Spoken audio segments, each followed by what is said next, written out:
Hello, gamers. You are listening to another episode of the How Long to Beat podcast, the one and only podcast by and for members of the How Long to Beat community. If you're hearing this voice and thinking, wow, this sounds vaguely familiar, but I can't place exactly who this is, let me reintroduce myself. My name is Diallo. I am the very absentee co-host, and I'm joined, as always, by my lovely co-hosts. We have Matt. Hello. We have Leah. Hello. And we have Roy. Yo, yo, yo. Alrighty, today we have a very exciting discussion planned about one of my favorite topics in video gaming, which is side quests. Yeah. And of course, we always have our beaten, retired, paused, and playing sections. Yeah, and they look like they're quite full today, in my opinion. But Diallo, don't we have another topic at hand today? A big one, from what I understand. This is true. We also do have some news. And regrettably, I must inform you all that this is going to be my final episode as a host of the How Long to Beat podcast. Clearly I haven't been able to attend very much recently. And I feel like because I'm not able to give the podcast the attention that it deserves, I feel like it's best for me to sort of like step down from this role for the time being. We can talk about that a bit more later. Let's get into the video games first. All right. First the fun games and then the saddening news, I guess. That's fair. Yeah. We'll do that side quest later. Yeah. I guess who wants to kick us off with the beaten section? I could start off since I only have one game. And it's one I've been talking about in the last few podcasts anyway, which is that I've been replaying Klonoa Door to Phantomile with a friend of mine who's never played it. And about 2 days ago, we did get to the finale, finish it. He had a little bit of difficulty near the end, but he's also just a guy who sometimes just panics at the difficulty of things. Didn't actually end up too hard. Going to the final boss again, I actually found it easier than the first time, unsurprisingly, because obviously I knew more what to do. I do remember that boss giving me a lot more trouble the first time around. I feel like replaying the game hasn't dramatically improved my opinion per se, but I do feel a lot more solidified and confident in feeling that's like a nice strong 8 out of 10 kind of game. You know, I think when I replayed it, I do think the sense of progression was maybe a bit stronger than I gave it at first, in terms of how the final level has progressed more in complexity than the earlier levels, which was something I was a little bit more unsure about when I first played it. I still feel like maybe they could have gone a bit harder with that, with some of the jumping mechanics, maybe a bit of even extra enemy variety, but there was more there than I remembered. It's still a really good game. Soundtrack's awesome. Looks great on the PS1. It's fun that it has more story than your average platformer, which is something I tend to like, honestly.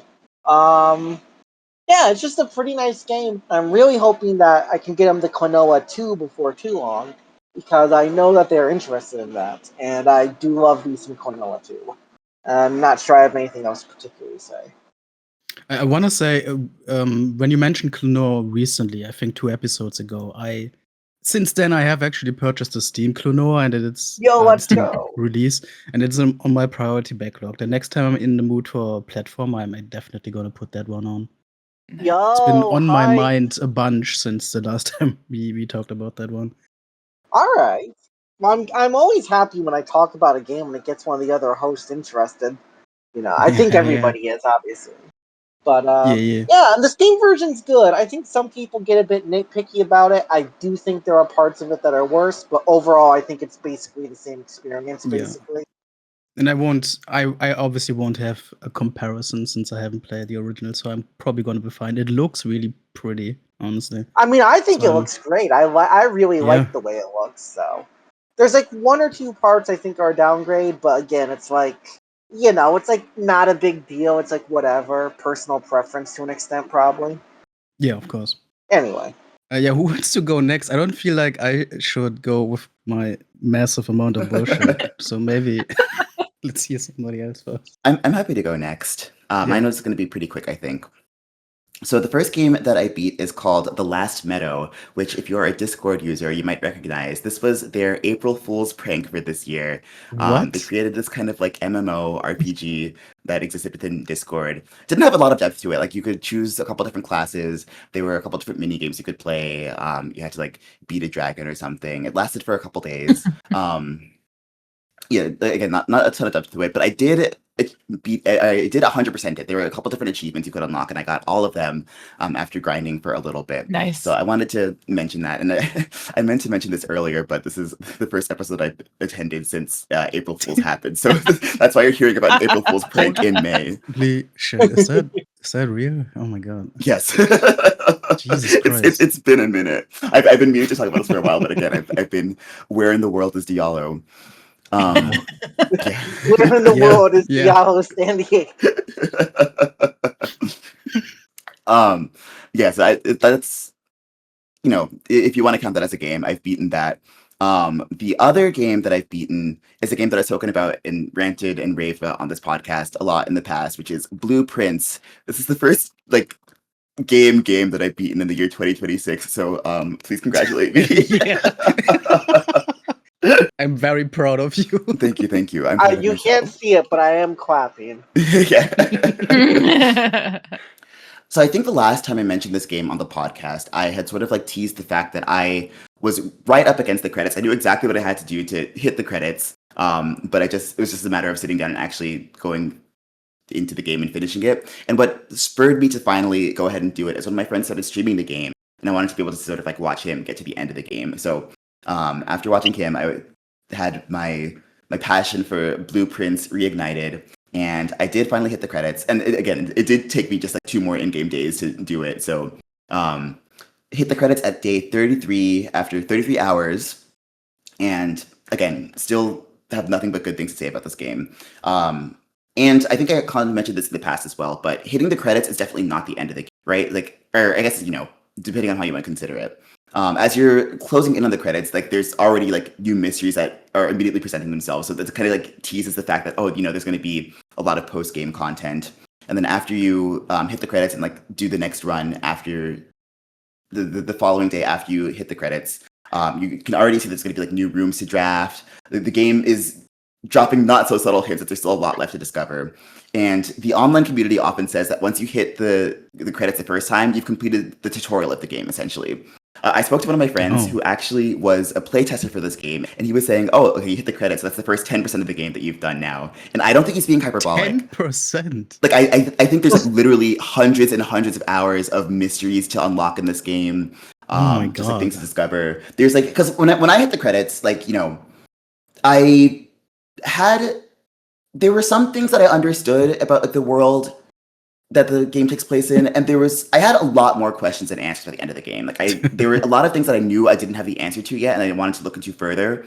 This is not like a huge like gameplay spoiler, but there are some like letters hidden around the mansion, and I know that I'd only discovered a fraction of them. I knew that I had a lot of letters left to discover. And like I was mentioning, like the game is presenting like new mysteries to further investigate right as you're like nearing the first credits of the game. So I knew that I was going to have a lot more stuff to look into after I hit the credits. And now that I have like this reignited Blueprints passion, I'm very excited to go back and deep dive. I can see myself playing hundreds more hours of this game. I want to like go the distance. I want to see everything the game has to discover, no matter how long it takes. I feel like I'm in a really exciting part in the game right now where I kind of understand. I've identified a new objective, and over the course of my gameplay, I've taken literally hundreds of screenshots, and I'm at this really exciting point where I can finally like refer through all of them because a new puzzle set of presented itself, and I have to basically compile all the research that I've done up to this point because I know that I've seen enough information over the course of my like 30 hours in the game to answer at least a portion of these puzzles. I know I'm gonna have to like do some digging for some of the more answers, but just sort of like compiling all this. There's all these like bits and pieces, all these like interconnected puzzles throughout the game that make it really satisfying if you love like escape rooms or puzzles or anything like that. So This has really solidified its position as one of my favorite games of all time. I know in the first episode of this season, we talked about choosing 4 games to represent ourselves. If we were to redo that episode, I would definitely put Blueprints as one of those games for me. Yeah, it's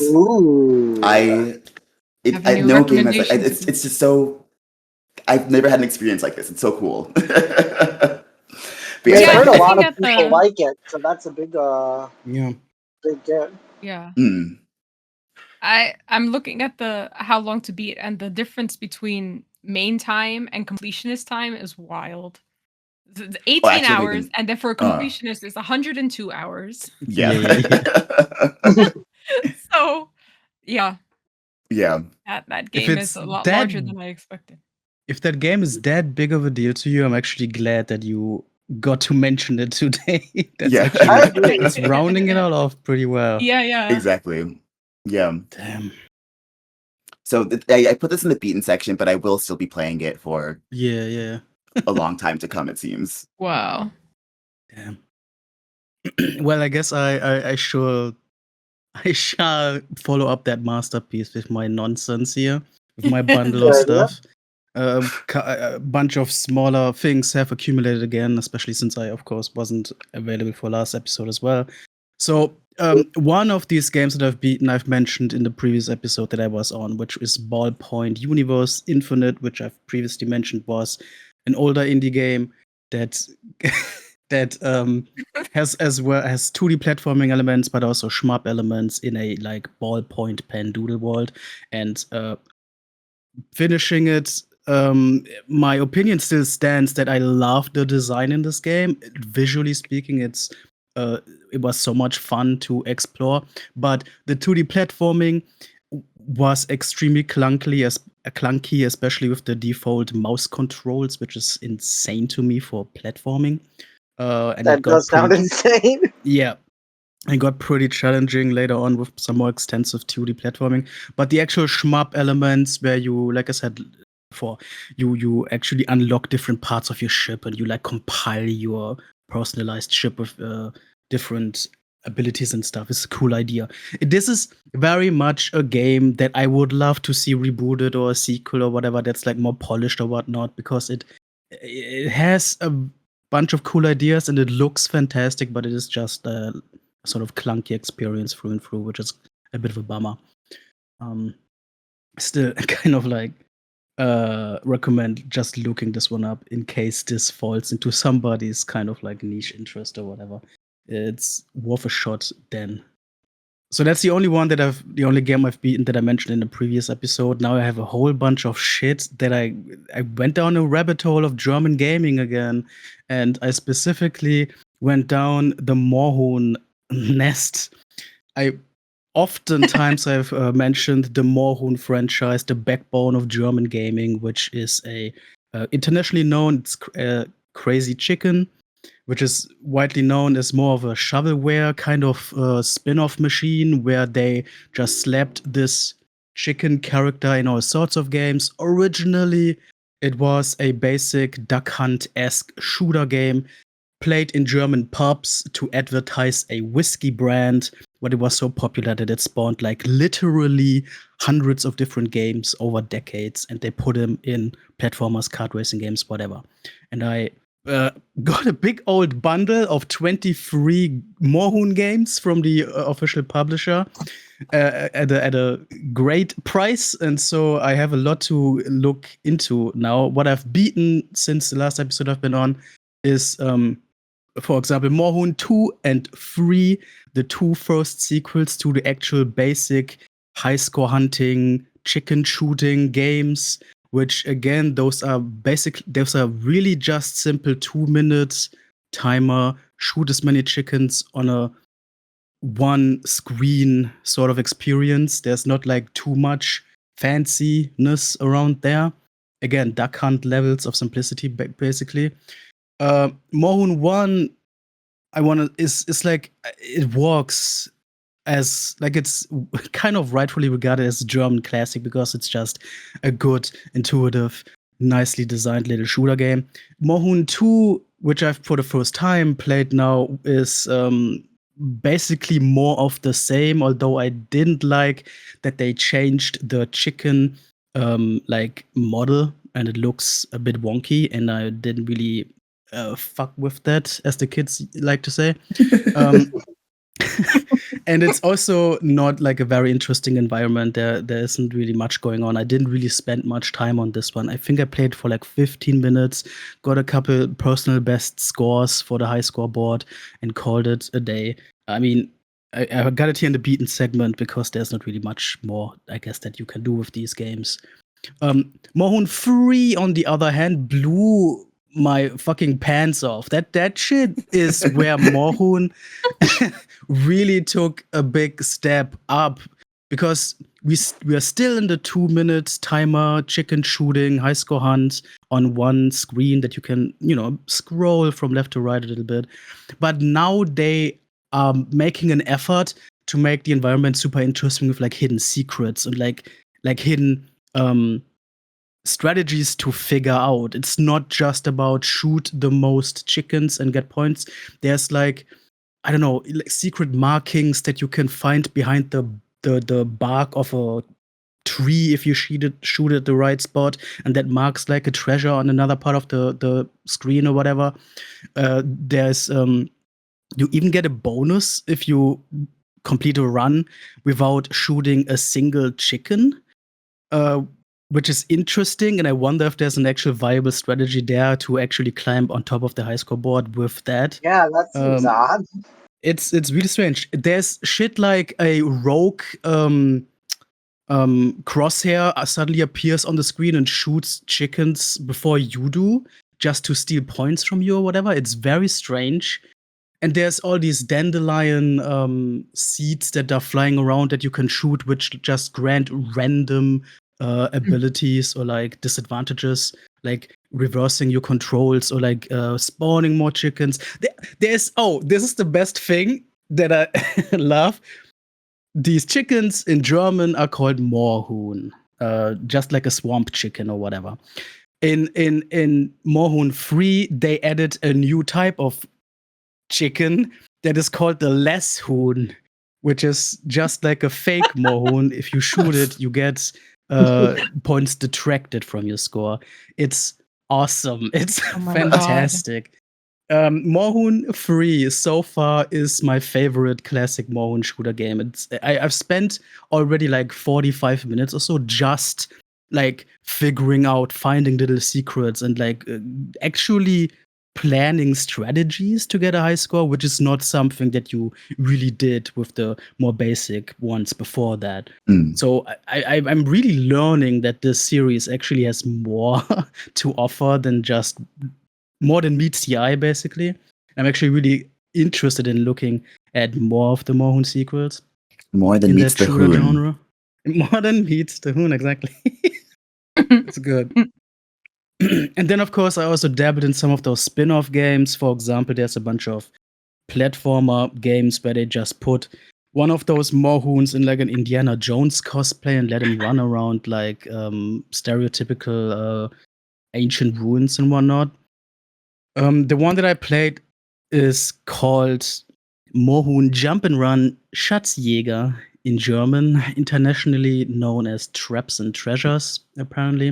And it's pretty much it's a very basic platformer that is functional for the most part, and it's fine, but it doesn't like provide a very interesting challenge. It doesn't have much variety. The double jump is a bit bogged, so much so that I've read that there were future versions of this game that had the double jump just patched out completely because they couldn't fix it, which is kind of funny to me. But yeah, it was interesting to play one of those platformers because I've always seen them around when I was a kid growing up, and never was able to get one of those. So that was kind of like checking that off the list as an adult now, which is interesting in that sense. More Moorhuhn games, more spin-off types are the kart racers, like I mentioned previously. I played both Moorhuhn Kart 2 and 4. I played Moorhuhn Kart 4 first because that's like actually a recent release that also has like full-on Switch release and other platforms. Like it's a fairly big budget polished thing. It's not just like a shovelware type thing. But of course, it does not still have like the game feel of like a proper Mario Kart or like a Sonic Racing or whatever. It's still just above mediocrity, I want to say. It's completely fine as a game, and I think you can have good fun with that, especially if you buy it for the family or whatever. And I did have a pretty decent time with this, but it's not like the kart racing game that I'm gonna like recommend to people and whatnot.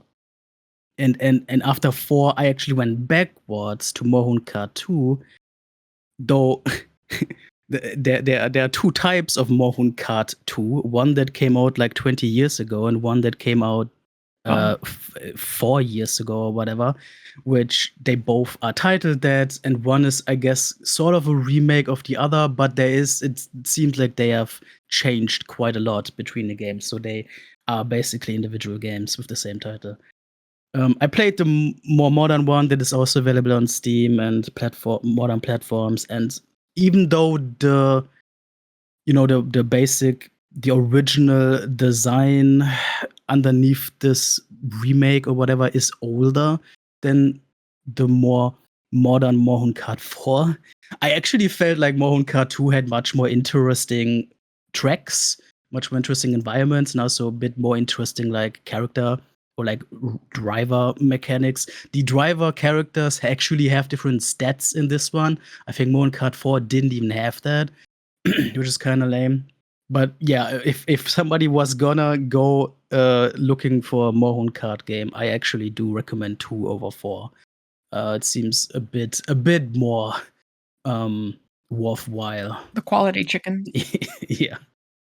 And so that's all the Mohun stuff, but the developer or publisher that brought all of these Mohun things to life back in the days, they also had other like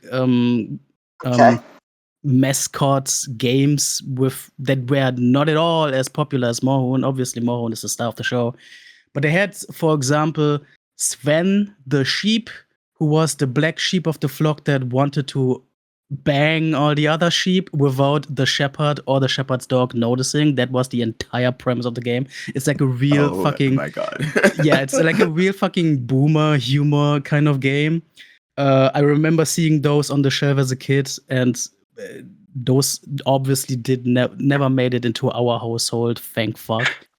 But I was curious about a new release in this franchise. They actually revived this Sven the Sheep series with Sven Completely Screwed just like 2 years ago or whatever, which again, you can play this family-friendly game on your Nintendo Switch console as well if you wanted to. I'm pretty sure it's on there. Sven has made it into the modern gaming sphere. And to be fair, it is, technically speaking, a pretty well-polished game. It looks good visually. It has clean graphics and that sort of thing. The gameplay, however, seems to be very much close to the original games without any like added bells and whistles, which makes for a okay concept, but it is pretty dull after a while and very repetitive, and therefore not a game that I would recommend truly with my heart and soul. But it was interesting again just to see another one of those mascot creature games from the Mohun people, or a modern revival of that, which is curious to me in the first place. So that's all my German gaming. By the way, the game is not only on Switch, it's actually on sale for only $7.99. Yeah, I mean, you could probably buy worse games, to be honest, but I mean, surely I've bought worse games for less, so there's that. Yeah. That's for my German gaming this episode. I got 4 more games to talk about. One is a like multiplayer only game with a German title, not by a German developer though. Fake ass German. Fake ass? Yeah, exactly. Those fake Germans. There's a game called Straftat, which is free to play on Steam. That is German pretty much for crime. And it's a up to 4-player deathmatch shooter that is based on like arena shooters like Quake, and also the weirdness of like Garry's Mod and whatever, because the concept is that you are spawned into a gauntlet of random maps with like surreal aesthetics and whatnot, and also like random weapons flying around, and then you just have to do the basic deathmatch shooting, very fast paced, a lot of movement tech and whatnot. And I think it made the rounds a little bit when it came out like last year sometime. And I just had a couple friends, they wanted to try it. We played it for a couple nights. We actually reached like max experience points that you can get just from casual games, which unlocked all the unlockable cosmetic items, which is why I'm counting this multiplayer-only game as beaten here in this category. I think the most interesting thing about this is the vibe and the wild aesthetics. It is a fascinating bag of design ideas. But also, this is from the developers that also did a game called Babdi, which I think is also a free-to-play game, but that is a single-player, surreal puzzle platformer in a very, very surreal, ugly kind of world, which I loved. Babdi, Babbdi. Highly recommend looking that up on Steam if you're ever into a weird game that's actually cool. So that was basically why I was interested in this. Weird games that aren't cool as all. Well, you know what I mean. Yeah, fair. But yeah, that was basically my main drive why I was even willing to try Straftat, because a deathmatch multiplayer only thing is not usually something that I'm like running towards. But with those devs behind it, it was more interesting. 3 more games. I think the most exciting title in my list this episode is gonna be this one, Bubsy 4D, fresh off the shelf, just I think a week ago, as time of recording. Yeah, peak Bubsy has arrived. After all of these failed revival attempts in the past, we finally have a Bubsy platformer that's actually solid. And it's a $20 budget platformer as well. It's not like trying to aim higher than it should, which I think is actually, good for them. Though this has gotten pretty lukewarm reviews, and I also would say it is a good quality, solid budget platforming game, but it's certainly not anything, to fucking write home about, to like shout out from the rooftops or whatever. It's good, it's fine, it's fun for the low price, but it's not like the best thing ever. This is coming from the developers that also did Demon Turf and Demon Tides, which were... Oh, okay. Yeah, that's pretty much where the buzz came from, because their previous platformer games were very well received and very beloved. And they are putting, they're using their talent and putting a lot of movement ability stuff into this Bubsy game as well. So you can totally see that it is from those devs. But I have to say the level design is a little bit uninteresting, which might be my biggest gripe of this game. But yeah, I guess if you catch it for a low price, it's still a solid game. Also, you are supporting Bubsy. He needs all the support that he needs. And I actually really liked the, self-referential writing in this one. I had a good couple of chuckles with this guy. I like this version of Bubsy. And they even go as far as to... There's an unlockable cosmetic skin that is literally the Bubsy 3D model of the character, which is beautiful. And if you die a certain way, they also actually pull up the crusty ass game over video from Bubsy 3D, which is such a beautiful touch. There was definitely, a certain level of passion in this project, and I really appreciate that. This is, it is peak Bubsy, even if it's not the best platforming game of all time. It is still most likely the best Bubsy has ever been. Nice. Yeah, nice. It is nice. Two more games. One being called Fly Night, Night of a K. This was another game that I played with some friends. This is a budget dungeon crawler that you can play with multiple people.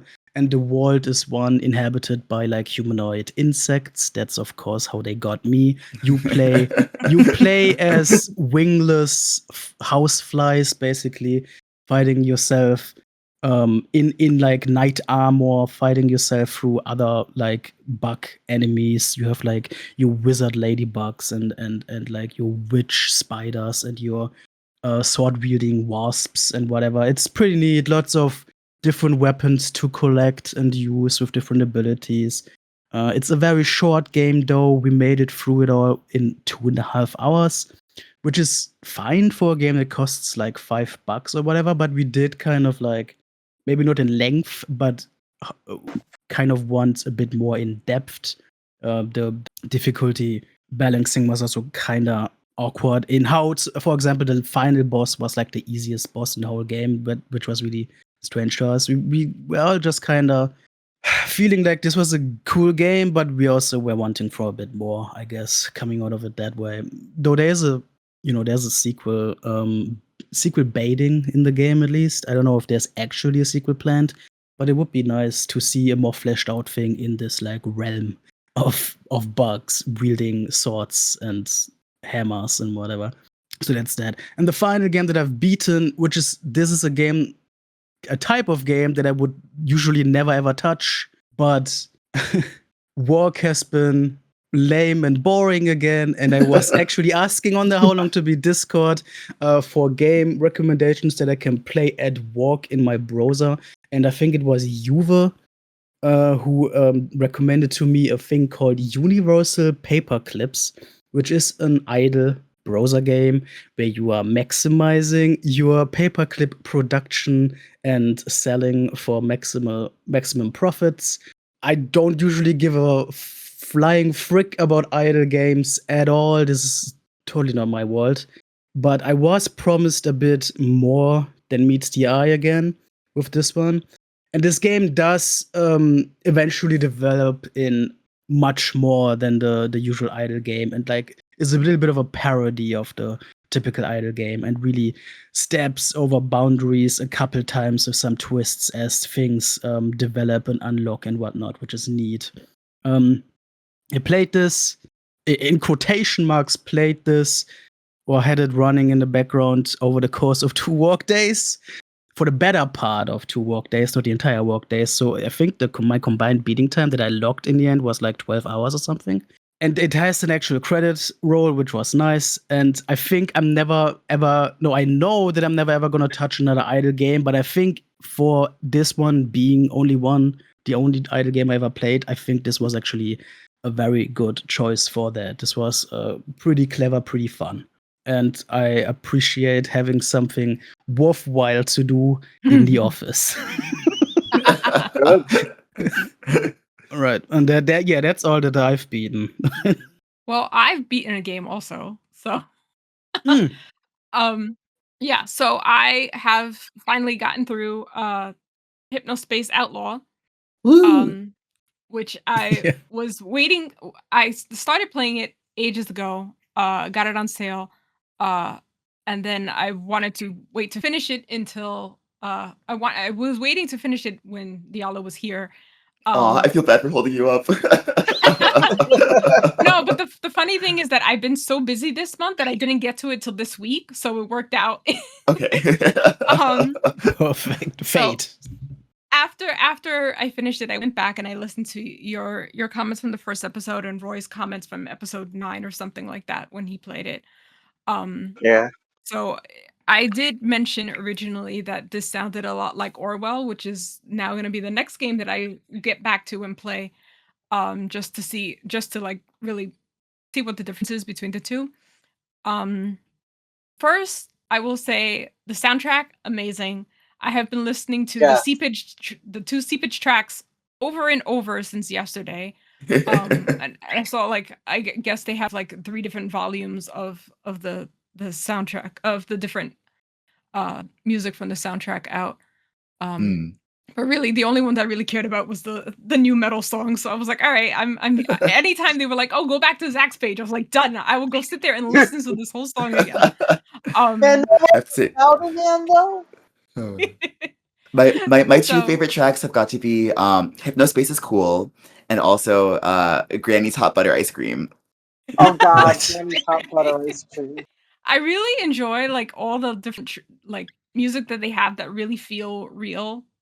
Like they Yeah. really sound like even like the flip flop demos were great, and like Tamara's stuff. I was like, this is amazing. It really gives you like that early 90s internet feel of just like going to people's pages and like their MySpace page or whatever. This month I've Big like side GeoCities note. energy. Yeah. Well, this month I like side note, I've been like putting together like a compilation of like all my old like college writing and poetry and stuff to like publish them eventually. And the website that I went to like make my website to start putting all these up is on NeoCities, which is basically like a resurgence of GeoCities. So like I've been in like this awash in this like That's nostalgia cool. anyway. So it's so funny to like play this game and really like come back. It's very like Emily is Away vibes sort of thing where you're just like, oh my God, remember when this was the internet all the time? And like not like you didn't have like you were able to like hack into pages if you wanted to. And What's happening now? And Bird. Diva down. Bird went down. Bird is dive bombed. Oh No, The hell? The birds are attacking. Run. Hitchcock was right all along. he can't fly, so he tries to throw Oh. himself places, and Oh, then no. I have to help him out. I'm Sometimes sorry, Oh, there's baby. something deeply funny about a bird that can't fly, so it just flings himself around. God damn it. Yeah, I don't know what his deal was. I think he like they must have like clipped his wings wrong or whatever, but he doesn't have like the part of the wing that he needs to like lift off. But he swears he can do it, so like every time he just leaps off somewhere and I have to go collect it. I believe in him. Yeah. I mean, the whole room this is like ADA for birds in here because it's like I have everything set up so like if he falls anywhere, he can find his way back to the cage without my help if he wants That's to. good. I can help him if he needs it, but if not, he'll do it. So, yeah. So I've been like awash in like this nostalgia anyway, and so one I like that it's like a very short game. Like I feel like I don't know how long Emily is Away is, but like Emily is Away, like you had to like type every single thing just to like get it done. So that was like at least this was like just click in your inbox, go to the case, go to the page, go to this, and I don't have to like write anything down. So that was nice. But I also missed like that part of the internet where you could like hack into pages and like, oh, I don't know where this page is. I have to like, look up another way of getting into the page and figure out like passwords and stuff like that. Because I remember like anytime I wanted to like download something, I would just like go like inspect the page and just like look for like where the source link was and just save that as to my desktop, So just to get like a MIDI track. It wasn't even like a full ass song. It was just like some chiptune version of it. But I was like, I want that. Put it on my page.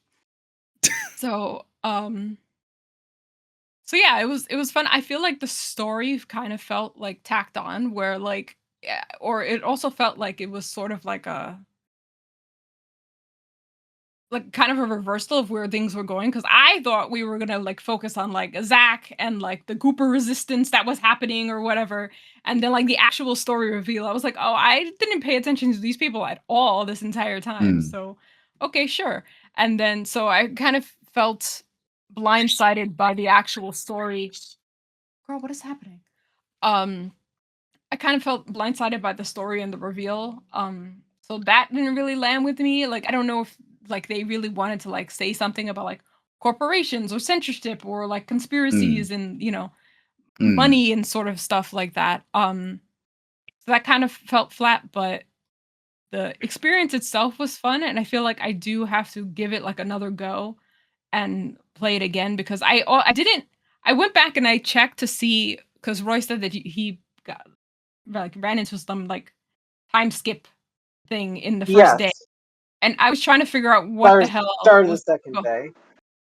Yeah, so I was like, I'm very curious to see because I know I had started this a long time ago, and I was like, you know what? I only did one case. I don't remember what the hell happened, let me restart the game and play again. And I know that there was one part in the game the last time that I got stuck on that didn't happen this time. And now I'm really confused and I have to play it again just to see where exactly if I get stuck again in that spot or whatever.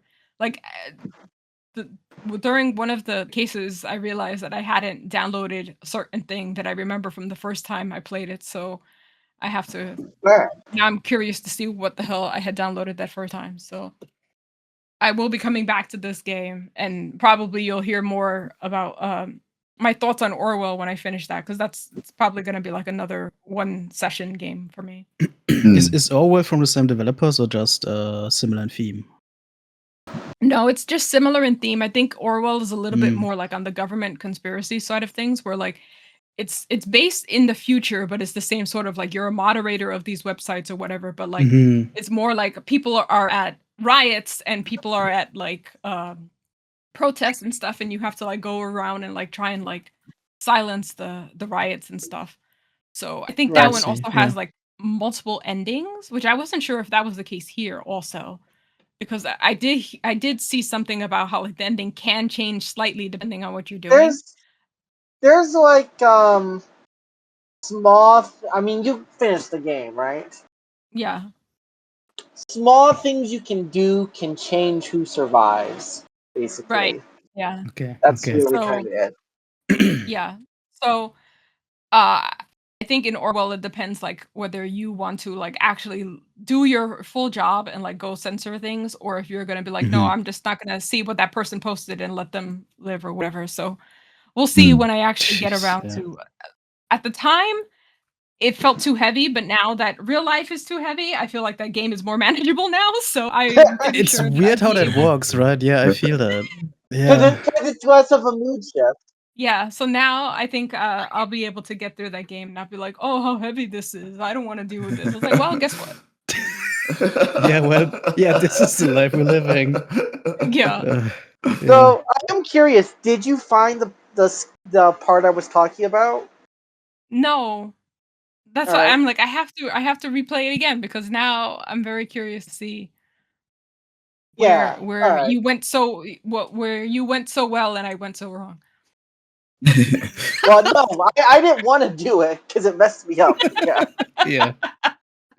Yeah, but next time you play it, like if you never find it, I would just tell you what it was, because it's a bit silly. Yeah. But also pretty simple. Anyway. So yeah, that's my one title that I have beaten.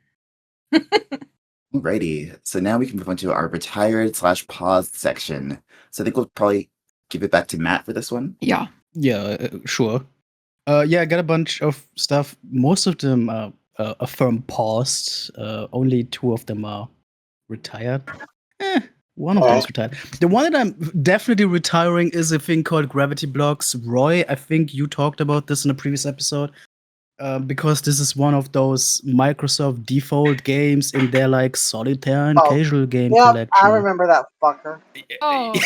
Yeah, right. I think it like crashed your PC or whatever while we were recording an episode. My shit, dude. Yeah, something like that. So again, we had a couple slow days at work and I was getting desperate. And before I was recommend Universal Paperclips, I did give a brief glimpse towards this goddamn Gravity Blocks thing, which again is just basically a block puzzle game, Tetris style blocks that you have to fit into a grid. But it's so gosh darn dull. I couldn't bear it any more than like 10 minutes or whatever, and so it was like immediately out of sight again. That one is for sure retired. The rest of the games, I guess all of them are mostly paused. One of them being the official digital adaptation of the board game Carcassonne, which is very popular board game. Oh yeah, here we go. You are familiar. Very good. Yeah. This is a game that a couple specific friends and I like. Every couple of years, one of us messages the others and just says, "Hey, how about a round of Carcassonne?" And then after that, we don't play it for like 2 years anymore or whatever. It's just a really like random thing that we sometimes do, spontaneous thing. And recently there was another game that was happening. We were playing a round of Carcassonne, and I won. That's the most important thing. But the most important of things. But the bummer about this is this is again the official like thing that is I think still available on Steam and maybe other platforms, and they have like taken down the servers without any notice. We were not able to like do an actual like regular multiplayer game on their servers. The way this is locking things up, it's even like just annoying to start an offline game because you get spammed with like connection not possible or whatever. But we were able to obviously play a game using Steam's play together thing and fumbling around a bit. So thankfully we were able to make it work. But this is a huge bummer. I actually haven't looked if there's any update, like I don't know, an apology or whatever. Our servers were broken. We apologize, but we fixed it or whatever. I don't know if that's the case. But it was a bummer seeing it all like broken or offline without an actual official notice. So yeah, hopefully that, especially because they are still selling this, I hope this isn't the actual standard way this game is gonna be now. Yeah. I've never played the PC version of this game, but my first 2 years in Japan, my friends and I would do a weekly board game night, and Carcassonne was one of the staples of our board game rotation, so Carcassonne will always have a special place in my heart. It's really good, yeah. I think I used to be like, you know, in board game online communities, and Carcassonne was always like #1 on the like most popular games and whatnot. It's like the board game, I feel. But I genuinely would not want to play it physically. The whole score counting at the end seems so annoying and chaotic. It's not that bad. I want to have the computer do it for me. I can't. I can't. I'm not doing that shit. Yeah. But yeah, no, it's a great game. It's a good one for sure when it works. The 3 remaining games here are now all games that I've previously mentioned, and these are for sure paused. I am for sure coming back to these. Which is for one, Gran Turismo 4. I'm pausing right now because I just needed a change of pace. I'm 2/3 of the way through the like hard progress, but I'm getting to a point where I really actually have to take my time and grind some money for a car that's actually like viable in the last, you know, high difficulty races and all, like the final chapter of the game. And I've already put over 30 hours into this one, which is a ton for me, and it's feeling a bit repetitive at this point. And so I decided to like pause this for now, play another racing game to just get a bit of a change happening, freshing the palette, and then coming back to Gran Turismo 4 later, because I do still want to actually get... It's still a great game. I do still want to get it done when I'm in the mood again.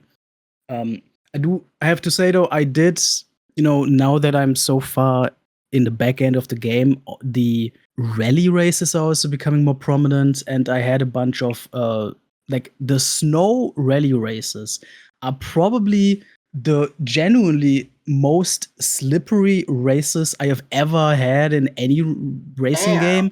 I can legitimately not win a single snow rally race without sliding along the sidelines of the road, which is lame as heck to win a race like that, because it feels like cheating. It shouldn't be Right. happening. It shouldn't be standard. Yeah, but like those are brutal. The regular rally or like the non-snow rally races are fun though. Like they breathe some life into some variety into the game that this does need after a while, I feel.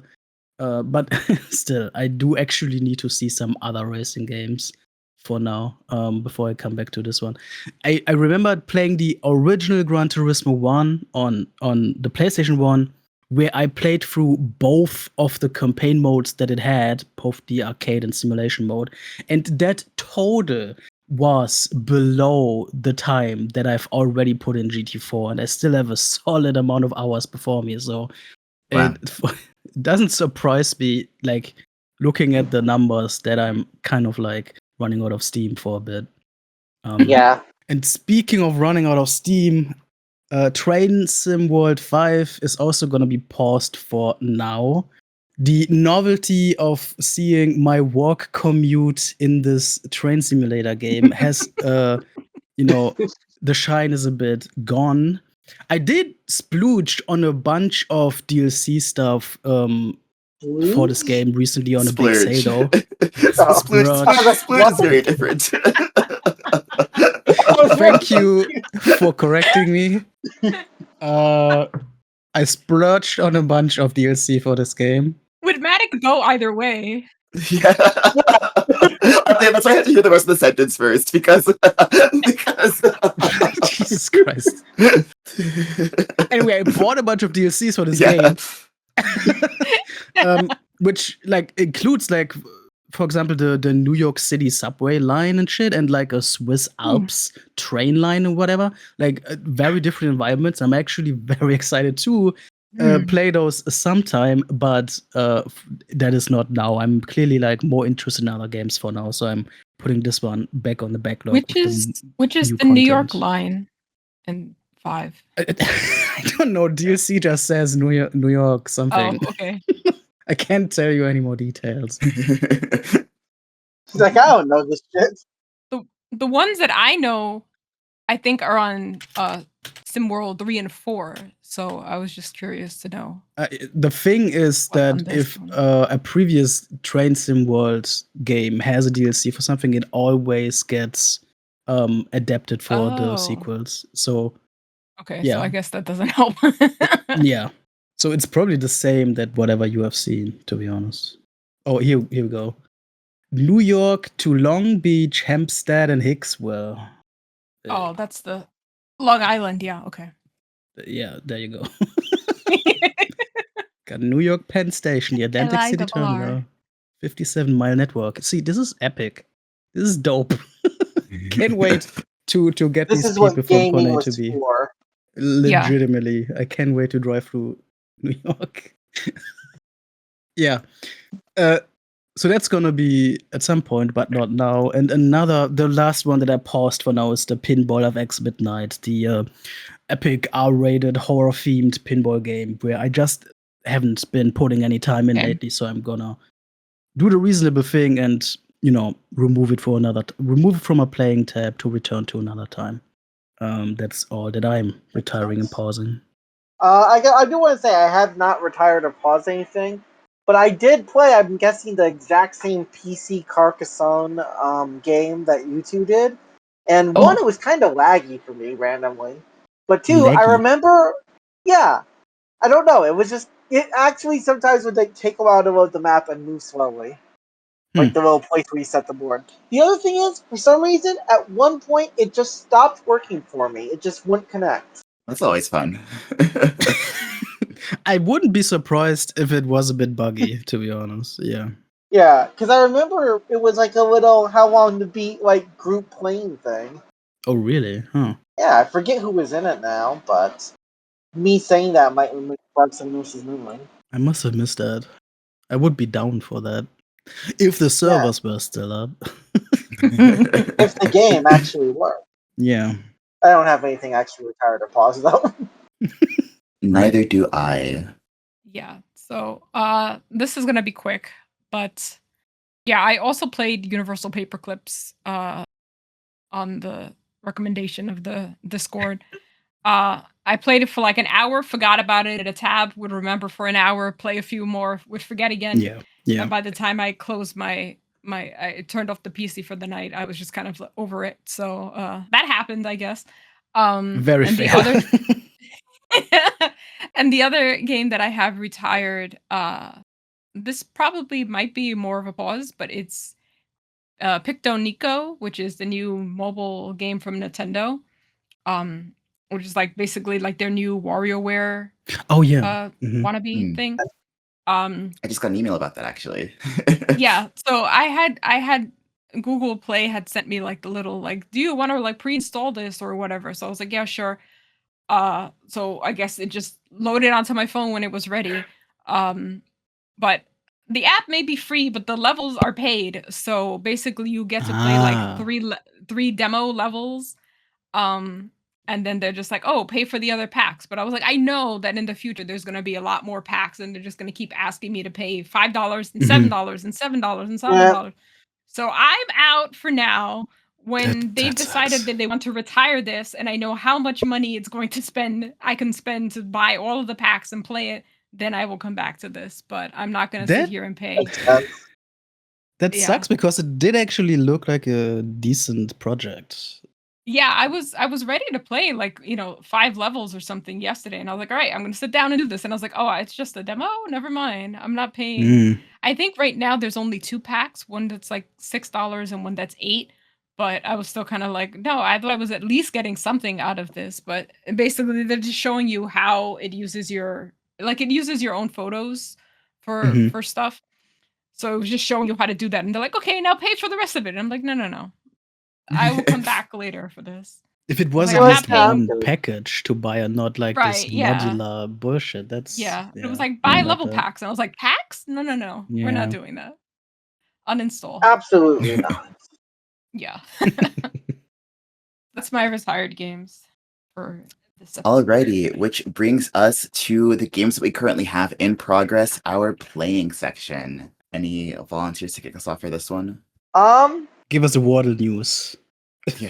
Wordle news is that I don't think I've done it today yet. Dude, your streak. No, I have done it today. I got it in 5.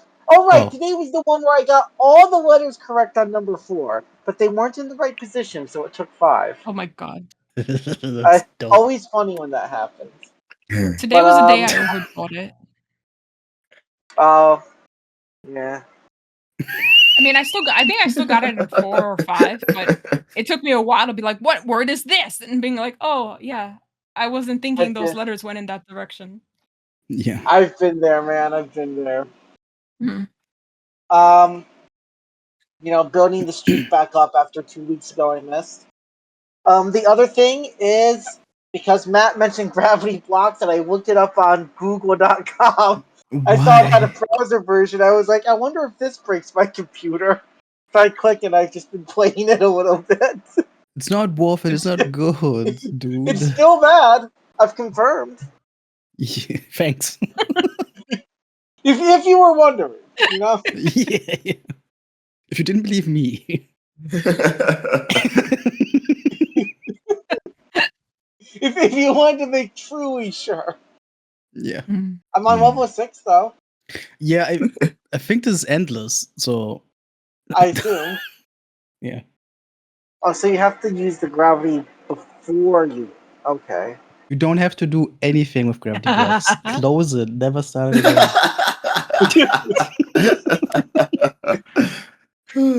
I just got a game over. Good. Alright, I guess now you can say gravity blocks is no longer playing. It has been retired. There you go. I've got something in every category. Proud of you. There you go. I guess anyone else can go now and talk about something more interesting. Well, I see Leah also has some Wordle news. Would you like to go next, Leah? Yeah, I mean this will be very short, but I'm still playing Wordle, and Labyrinth. Still doing all of them, still got my streaks going on all of them. Even though Myrtle doesn't really count as a streak because sometimes I play it on the browser, sometimes I play it on my phone, and it doesn't cross remember. Oh, it doesn't have I've done it everything.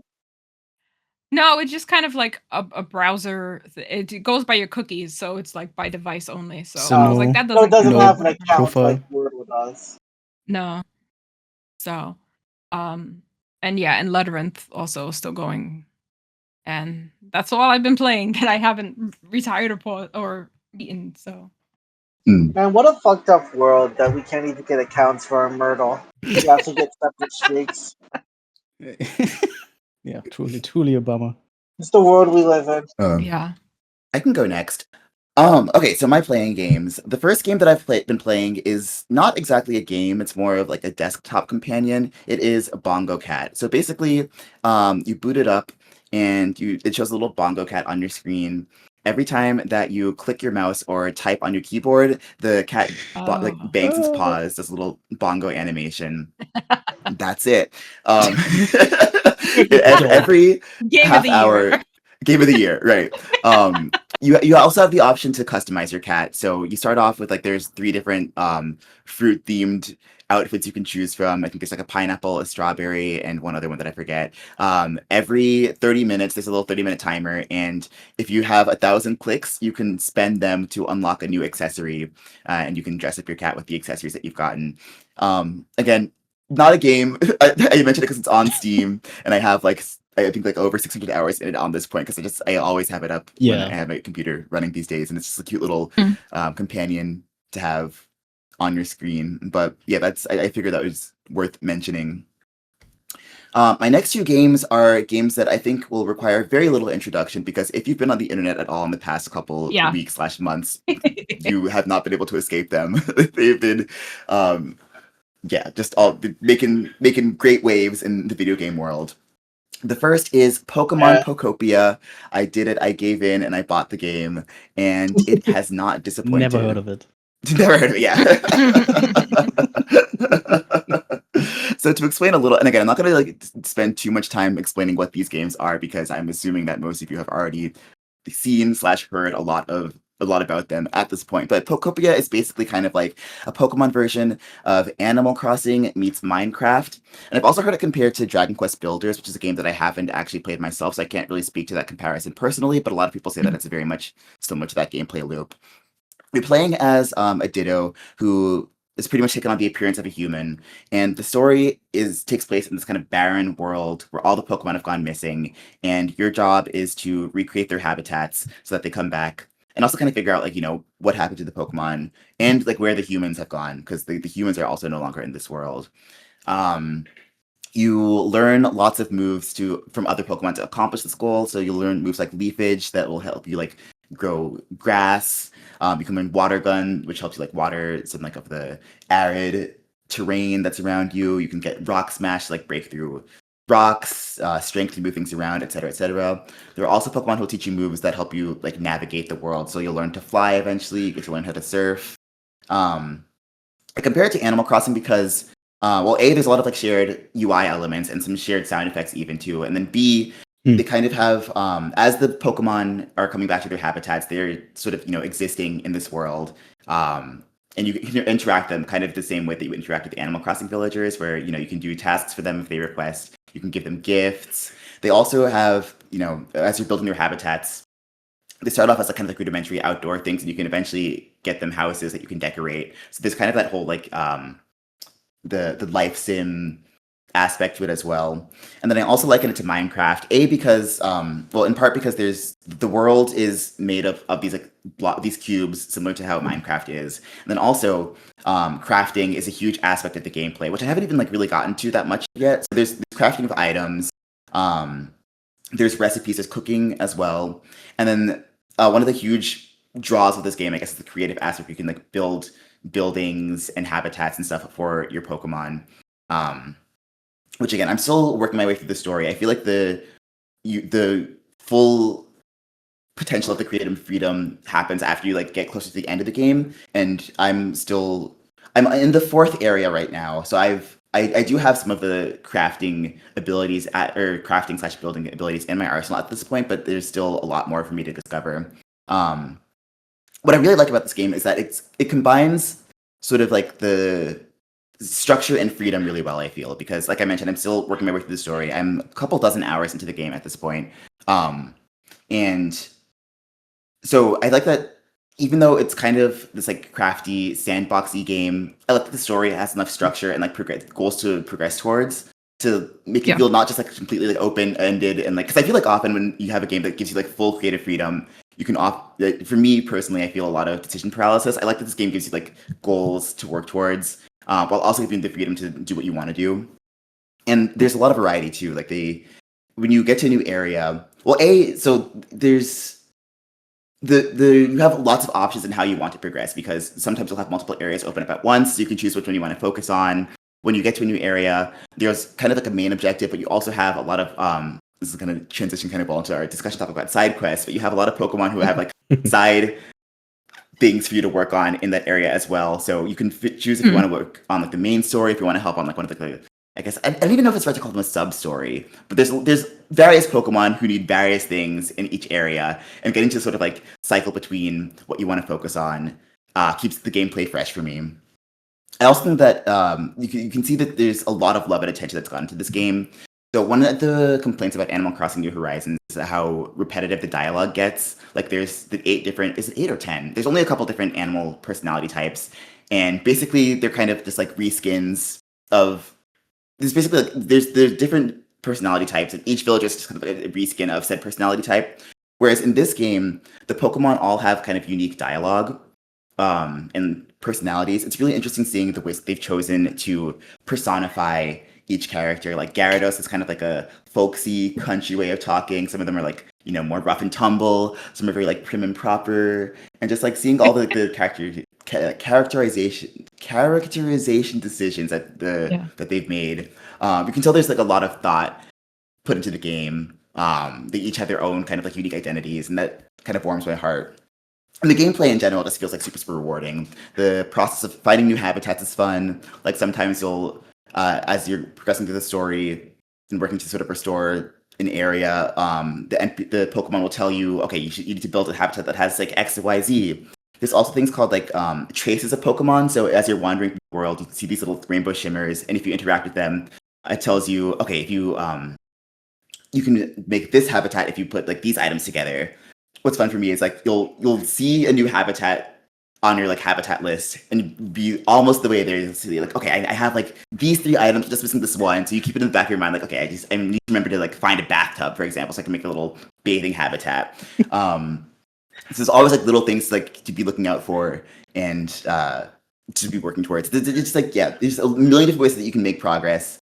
It's really easy to fall into that loop of like, oh, I just want to do like one little thing. I want to make like one more habitat. I just want to do this one last task for this Pokemon. I just want to just 5 more minutes, and then you blink and 12 hours have gone by. The one more turn kind of game. Very much that kind of game. There's a system kind of like Nook Miles and Animal Crossing New Horizons where you get little bonus points for completing daily tasks like harvesting items or like crafting things or decorating furniture. So that's been very fun. I don't know, it's just been, it's a very chill game. Of course, I feel like I don't need to say it's pretty because it's all over the internet how much people are loving this game. It's but that's what I've been doing. Maybe a stupid question, but how do they put all the Pokemon in Pokopia, or is it like a sorted pool of Pokemon? What's the... As far as I'm aware, it's a limited pool. It's not all the Pokemon, but I think it is at least several hundred. Mm-hmm. Okay. Which again, so and because they all have like unique personality and dialogue, giving like several hundred Pokemon, unique characterization, I feel like that is a testament to like the amount of thought and care that's gone into this game. Is there a Pokemon that you can't stand in this game based on their dialogue and personality? Ooh, that's a good question. I feel like no one's really grinded my gears in a way that I'm like, oh, this Pokemon's dead to me. Not yet. But, not yet, at least. I do remember seeing somebody just completely lose their mind at the fact Kyogre's kind of cowboy coded.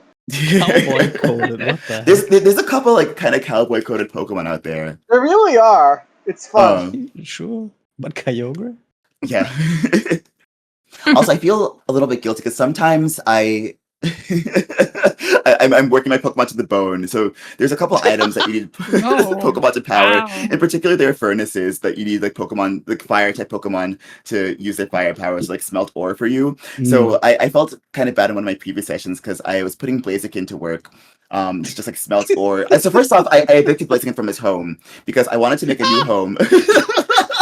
Because Blaziken and Conkeldurr have very similar habitats, and I needed to unlock Conkeldurr to progress the story. So I removed the item from that Blaziken wants and put in the item that Conkeldurr wanted instead. So Blaziken, when you take away their homes, they have a little like the displeased little purple cloud above their head, kind of like an Animal Crossing, and they'll say like, "Oh man, my home used to be around here. Where'd my home go?"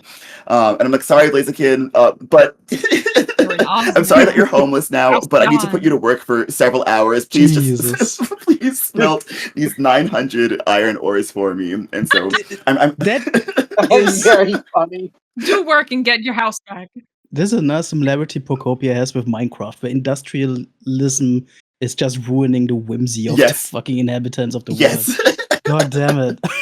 Because on the one hand, they're like kind of like your cute neighbors, and on the other hand, they're kind of like your being forced to do all your bidding. That's like the opposite of Animal Crossing, where like you're the one who's doing all the frickin' work on the island, and they're just like, "Oh, look at what we have." I'm like, I've been working all day. Finally, you are the landlord. Right. And I've been sometimes I feel a little bit guilty because I like to give myself the best furniture. Like I know you're supposed to like be building nice habitats for all these Pokemon and stuff. But I feel a bit more justified in doing it because even though I am enlisting the help of the Pokemon to do a lot of the tasks, I am the person doing the majority of the work to develop these areas. So I feel like I kind of deserve the best furniture. Sure. And I have to say, in one of my houses, there's like a kind of beachy habitat. I'm forgetting the specific name of it. It's like the second or third area that you unlock depending on the order that you do things in. But I gave myself a nice little gaming rig. So I have a gaming bed that like glows in like, rainbow colors. I also have a little gaming PC, a gaming chair, everything glows. I have no roof over my head, so you can see where my priorities lie. Just gotta get the nice gaming rig first. That main living spaces. That whole meme. Yeah. I'm kind of rambling at this point, but this is my hot take: is that Pokopia is very fun. I'm loving it. Excited to. Yeah, I think I still have quite a bit of ways to go before I hit the credits, and then I'm excited to see where the freeform building portion of the game takes you once I finally accomplish all the main story beats. But yeah, that's been very fun. Yeah, I generally have heard just a lot of good stuff about this game. So yeah, and I don't know if this is still true, but at one point it was like the highest rated Pokemon game of all time. So I could see that. Yeah. Definitely recommend. I think it might still be the case, actually. Yeah, I would imagine so. I haven't checked the news like recently. So that's enough about Pokopia. The other game that I've been playing is, again, another game that's been blowing up the internet. This is Tomodachi Life Living the Dream. And also, so one thing to start off about before I start talking about this game, I've seen people mistakenly refer to this game as a second game in the Tomodachi Life series. This is actually the third game. Yeah. So the first game was a Japan exclusive for the DS. But I've also played every game in the series at this point. So the way that I initially discovered this series was I was studying abroad in Tokyo the summer of 2013. And as I was street passing people, I kept seeing people playing like Tomodachi Collection, which is the Japanese title for Tomodachi Life. And I was very curious, like, what is this Tomodachi Collection game? So I looked into it. And it sounded like it was my jam, so I bought the original DS game, played that for a little bit, eventually got the 3DS game, and now we have this like third iteration for the Switch/Switch 2. Right? I think it's also available for Switch, right? I thought it was Switch only. Now I'm curious. Oh no, it's on the Switch. Okay, yeah. They're like sandbox life sim games. The best way I can describe it is kind of like The Sims meets Animal Crossing New Horizons with sort of the kookiness and the atmosphere of like a WarioWare game. So basically you can create little Miis and put them on your island and let them interact with each other, and they get up to shenanigans. I think one of the draws is you can create, yourself or friends or family or characters from like video games or television. You can have like your favorite celebrities. You can have a whole who's who of characters on your islands, and they do all kinds of like silly stuff. What's new this time around is they give you even more customization features for your Miis. So in addition to being able to use like the standard Mii features, there's a face paint mode where you can like literally draw faces and like you can draw on your Mii's faces now. And I've seen like people do some really stunning like photorealistic artwork with their Mii's online.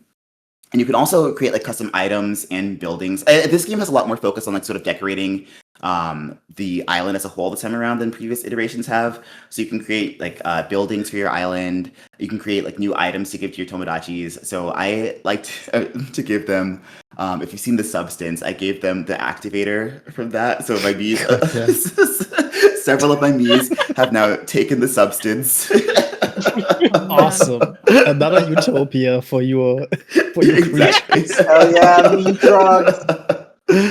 And it's full of like, as you create more Mii's, you unlock different facilities on the island. So there's like a little grocery store, there's stuff like a photo booth, there's a news center, and these will all be staffed randomly by Mii's who exist on your island. So they have like little personalities. For the most part, you still just like watch them walk around your island, interact with other Miis, fall in love, get into drama. You can teach them like little unhinged lingo for them to talk about. Yeah. It's basically just like making Miis and letting chaos reign. Also, there's same-sex couples allowed this time around, which I found pretty exciting. One big change is that there's no censors for this iteration of the game, so Nintendo has not allowed you. You can type literally anything, and it gets it gets wild. But for that reason, Nintendo has not allowed you to do like direct screenshot sharing. Right. Okay. Yeah. Yeah. Which is a little bit of a hassle because if you want to like show your friends your creations or some of the weird dialogues that have happened on your island, you have to sort of like get creative with it. Like have your phone record like your Switch's screen or like have a capture card or something and work around it that way. So I guess like pros and cons depending on how you look at it. I'll take that. Yeah. I'll take that. So because it's my final episode and I'm feeling a bit self-indulgent, I'm just going to give a brief run through of the Miis that I currently have on my island and talk about sort of like the romantic antics that have happened thus far. Oh my god. So my island is called the Resort, which I'm all ears. Which coincidentally is the same name that I gave my Animal Crossing island. The first character that I created was Quaxley, the little gay duck from Pokemon who has stolen my heart. The second one that I created was Lisa Rinna. So I've mentioned this on my channel, on the podcast before, but I have a tradition on my Twitch channel where basically whenever I'm presented with a new character creator, I love to recreate Lisa Rinna from The Real Housewives of Beverly Hills. I don't know. I was just struck with divine inspiration one day, and this tradition has stuck with me ever since. I'm fully telling on my brain rot with this episode. So. So we also have Lisa Rinna, Joanne the Scammer, the internet icon from like the 2010s. my god! Yes, love Iconic her. Queen. I'm actually not familiar. Wow. Oh, she's great. Sadly, not super active these days, but she had a lot of great like sketch comedy videos. Okay. She plays this character who, like the name suggests, is a big scammer. She likes robbery and fraud. She's iconic. Yeah. Then I created Brianna Giganti, who's one of my favorite Japanese drag queens. I created the Babadook, Australian horror movie, and also gay icon. More on him later, because he's been one of the main characters on my island for sure. Oh my god.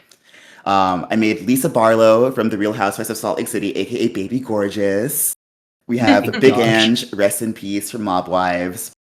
Little Me, or Little My, depending on how you I've seen various pronunciations, but from Moomin, she's the tiny little mischievous girl. Yeah. Next up, we have Count Von Count from Sesame Street. Nice. Nice.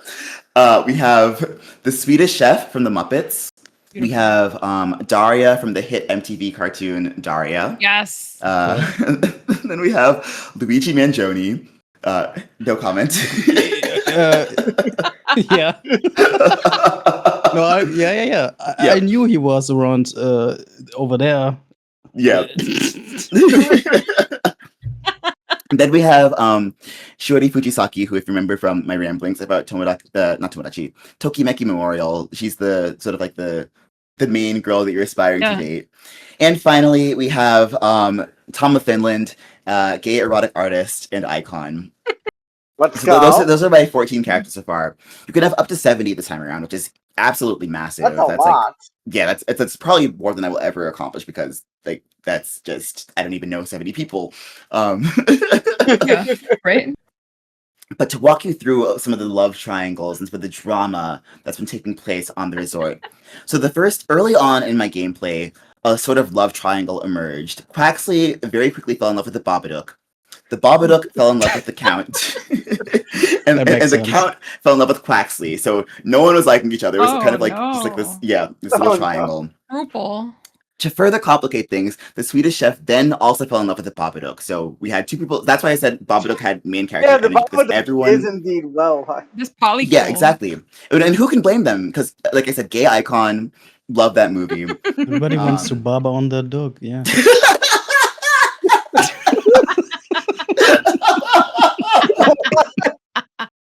I'm never recovering from that. That was beautiful. Oh gosh. So the first person to make a move romantically on my island was Count Von Count. Count decided to work up the courage to confess his love to Quaxley. Sadly, Quaxley shot him down. Oh, Next up, we had the Swedish chef decided to confess his love to the Babadook. But mid-confession, he was doing this confession like on a very scenic part of my island, under the cherry blossoms, like on a beach somewhere. It was very romantic. He was like, "I love you, please go out with me." As he was saying that, dun dun dun, in pops Quaxley, who's like, "No, I'm the one who loves I'm the one who loves the Babadook." Babadook says no to both of them, and they both got very, very sad. So now, Babadook walking around still has main character energy. Swedish chef and Quaxley are both very, very dejected, very, very sad. Then the Babadook decides to finally make his feelings known, so he confesses his love to Count Von Count. As he was doing this, Daria shows up and professes her love for the Count instead. There's a moment of dramatic tension. and the Count... I feel it. Yeah. The Count says that he will go out with the Babadook. So they form a happy couple who eventually go on to get married about a week later. Things move very fast on this island. Like, yeah. If you've been dating for like 7 days, pretty serious in this world. So they became the first married couple on the resort. And to this day, they're still enjoying their marital bliss. They've gone on like lots of cute honeymoons. They've gone on one cute honeymoon. They go on lots of cute dates. They draw each other's pictures of the sand. It's a little... I was rooting for them, to be honest, because they look really good together. They both have kind of like, because I feel like, the Count is obviously based on a vampire, so I feel like he's also kind of horror adjacent. So it made sense for me to have both of those two together. I like that the Count didn't count too many seconds until they got to the marriage. That makes sense. Yeah, exactly. Also, a side note is that the Count has been getting a lot of my other islanders very interested in counting, because they can talk about their favorite things, and I made him talk about counting, obviously. So now there's a lot of people are really interested in counting and mathematics on the resort right now. Yeah. Nerds. So that was kind of the resolution of the first big love triangle that we had. Then we had a romance after the day that I made Luigi. He stepped outside of his house and instantly fell in love with Lisa Barlow, and they started dating very shortly after. They had a big argument a couple days ago. Right? Yeah, there's a little trouble in paradise. They were like, butting heads, very much at odds with each other, that was the first conflict that I had on my island pretty much in general. But they've smoothed things over. So we'll see how that relationship plays out. All the best to Luigi. Yeah. And now we have a new love triangle that's forming. Brianna Giganti has fallen in love with the Swedish chef. Again, who wouldn't fall in love with Swedish chef? What complicates things is that the Swedish chef is in love with Quaxley. So I think he cooks, exactly. So I think, so if you remember, Quaxley and Swedish chef were previously competing for the affections of the Babadook. And I think that the Swedish chef is aiming for this kind of like rivals to lovers narrative. So he's like, if neither of us can have the Babadook, maybe we can have each other. So he fell in love with Quaxley. Another person who fell in love with Quaxley is Tom of Finland. So dun dun dun, drama right there. Brianna Giganti made a move. She confessed her love to the Swedish chef at the local restaurant on the island. But as she was doing that, Joanne the scammer, who was seated in the neighboring booth, turns around and says, "No, I love Swedish chef." But Swedish chef rejected both of them. Oh, I also forgot to mention that Brianna Giganti asked the Swedish chef out by sending him with a cake with her face drawn on it and being like, "Please go out with me." It was not enough to win him over, unfortunately. And then the Swedish chef decided to try asking out Quaxley. So he invited Quaxley over to his home and, was like, I like you, go out with me. As he was doing this, in walks Tom of Finland, who says, "No, I love Quaxley." And then Quaxley said, "I choose Tom of Finland." So they're the latest couple on the island. So that's I mean, I wouldn't trust the chef with the duck, to be quite honest. So this maybe honestly, I felt the same way. Yeah, that's true. Also, I think that Matt's brain is frying trying to keep up with the relationship. You and me both. I had to refer to like dozens of screenshots to compile all this because things move so fast. Like the alliances are formed and broken. I like to think that just out of frame on Diallo's wall, there's like a big pin board with all the character with the strings and everything. Yeah. So I actually have made a visual aid. I need to update it because I haven't updated it in a couple of weeks now. But I did need a visual aid to sort of like do the diagram, like who likes who hates who. It's gonna get really crazy. If you can do it, I would love to flash that diagram on screen right now. Yeah. I will update it when we finish today. Yeah. But yeah, this is the kind of game. It's it's silliness, it's kooky craziness. I play it in like short bursts because there's only so much you can do. I mean, it's kind of, I feel like it's one of those Animal Crossing type games where you pick it up daily, play it for a little bit, see like what's new on the island. Maybe buy some new clothes for your Mies, like buy some new food for them, check the news, and then just put it down for the next day. Right. So yeah, I'm still enjoying it. People have complained online that there's some features that have been removed from previous iterations of the game, and I forget specifically which ones have been removed because I haven't unlocked all the facilities yet. So I think it's not necessarily like the 100% upgrade over the previous Tomodachi Life game, but I'm still enjoying it a lot. I think it's very silly, very fun. If you like sim games like this, then I would recommend it. But yeah, that was my very extended playing section this time. I thought it was really interesting. Yeah, it was good. Yeah, I Thank want you this for hearing game my brain so rot. badly. Anytime. Oh, I guess shit. How am I gonna follow that up? Well, I also am playing video games, I guess. Shit. Shocker. Yeah, I'm gonna make it pretty quick, I think. I'm playing a bunch of stuff, including Wonder Stop, which is the I think most recent game from the Stanley Parable person. And I think this game is kind of like it was like badly marketed and people didn't know what to expect and kind of flew under a lot of people's radar, which is kind of why I'm interested in this. If it wasn't for the dev, I wouldn't give a crap about this because it's selling itself as a cozy game, tea shop sort of simulator thing in a fantasy world. You're playing as an old tired warrior who has to learn how to chill out, that sort of thing. And I'm not far into this, but given that this is the developer from Stanley Parable, I'm assuming there's gonna be more to this than is initially like promised. So I'm basically waiting for the twist to happen, but I'm probably still hours away from that. I think this is a pretty big game. So far, not too much to tell about this. Another game that I've picked up again, I've played this many years ago before, is Tetris Effect. I remember playing this years ago on Game Pass, and this is a Tetris game that has a full-on campaign that you can actually beat with like boss fights and everything. I remember reaching the final boss back then, and then before I actually could get past that one, it was removed from Game Pass, so I was never actually able to finish it. I've since actually properly purchased it through Steam, and I've been meaning to actually go back and try again from scratch, but which is probably gonna happen soon. But for now, I picked up Tetris Effect to play some versus matches with fellow How Long to Beat member No One. We even managed to play the 3-player co-op campaign, No One and I, when Everdread joined the Discord voice channel, and that was pretty exciting. Because when do you ever see the actual owner and admin of How Long to Beat like just come along to play some games? It was pretty good. Yeah, celebrity sighting. Pretty much, yeah. Our Lord and Savior Everdread, pretty much. Good game still. Tetris Effect still rules. It's probably still the most polished Tetris release that there is, and it's probably still on top of my personal ranking list when it comes to this franchise.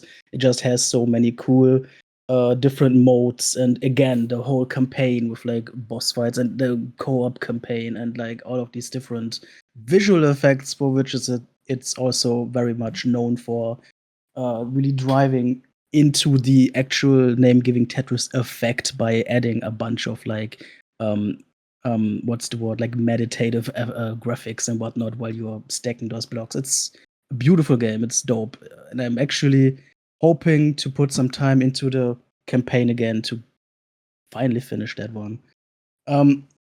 Another game that I've started recently is Serious Sam HD: The First Encounter, which is a first-person shooter, classic one, in a style that I usually don't care to pick up, but a lot of like conversations on the Discord server specifically have made me kind of curious in recent years, and I finally decided to put some time into this. Serious Sam HD is in the vein of like Duke Nukem or like other of those like classic cool guy with a gun shooters, that sort of thing. And this one specifically has a design philosophy of lots of empty space in your levels, so they can spawn waves and swarms of enemies in to chase you. It's maximalist classic shooter game style. You are running backwards and keeping your mouse buttons pressed 90% of the game. And again, I find that concept not that interesting on its own. But it sometimes feels like those troll maps that fans made for like Doom games and whatnot, where they really fuck with your expectations and like set you little traps and whatnot. And from that point of view, it is kind of interesting because there is a sort of conversation that develops between developer and player where you are at some point expecting certain traps and you're actively trying to avoid like spawn triggers for these enemies and whatnot, and that's making it kind of interesting.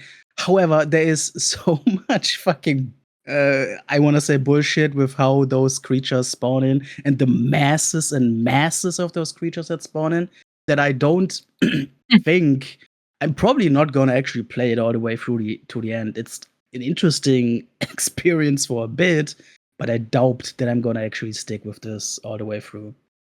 But for now, it's still my playing tab. 2 more games left. One of them is the racing game that's cleansing my palate from the Gran Turismo 4 stuff. I'm revisiting Flatout 2, which is like sort of a nostalgic all-time favorite from back in the days, from my teenage days. Racing through like the empty water canals of some unnamed American city while the pop punk band Yellow Card plays is like one of my core gaming memories. Oh, no way. Are you familiar with the band?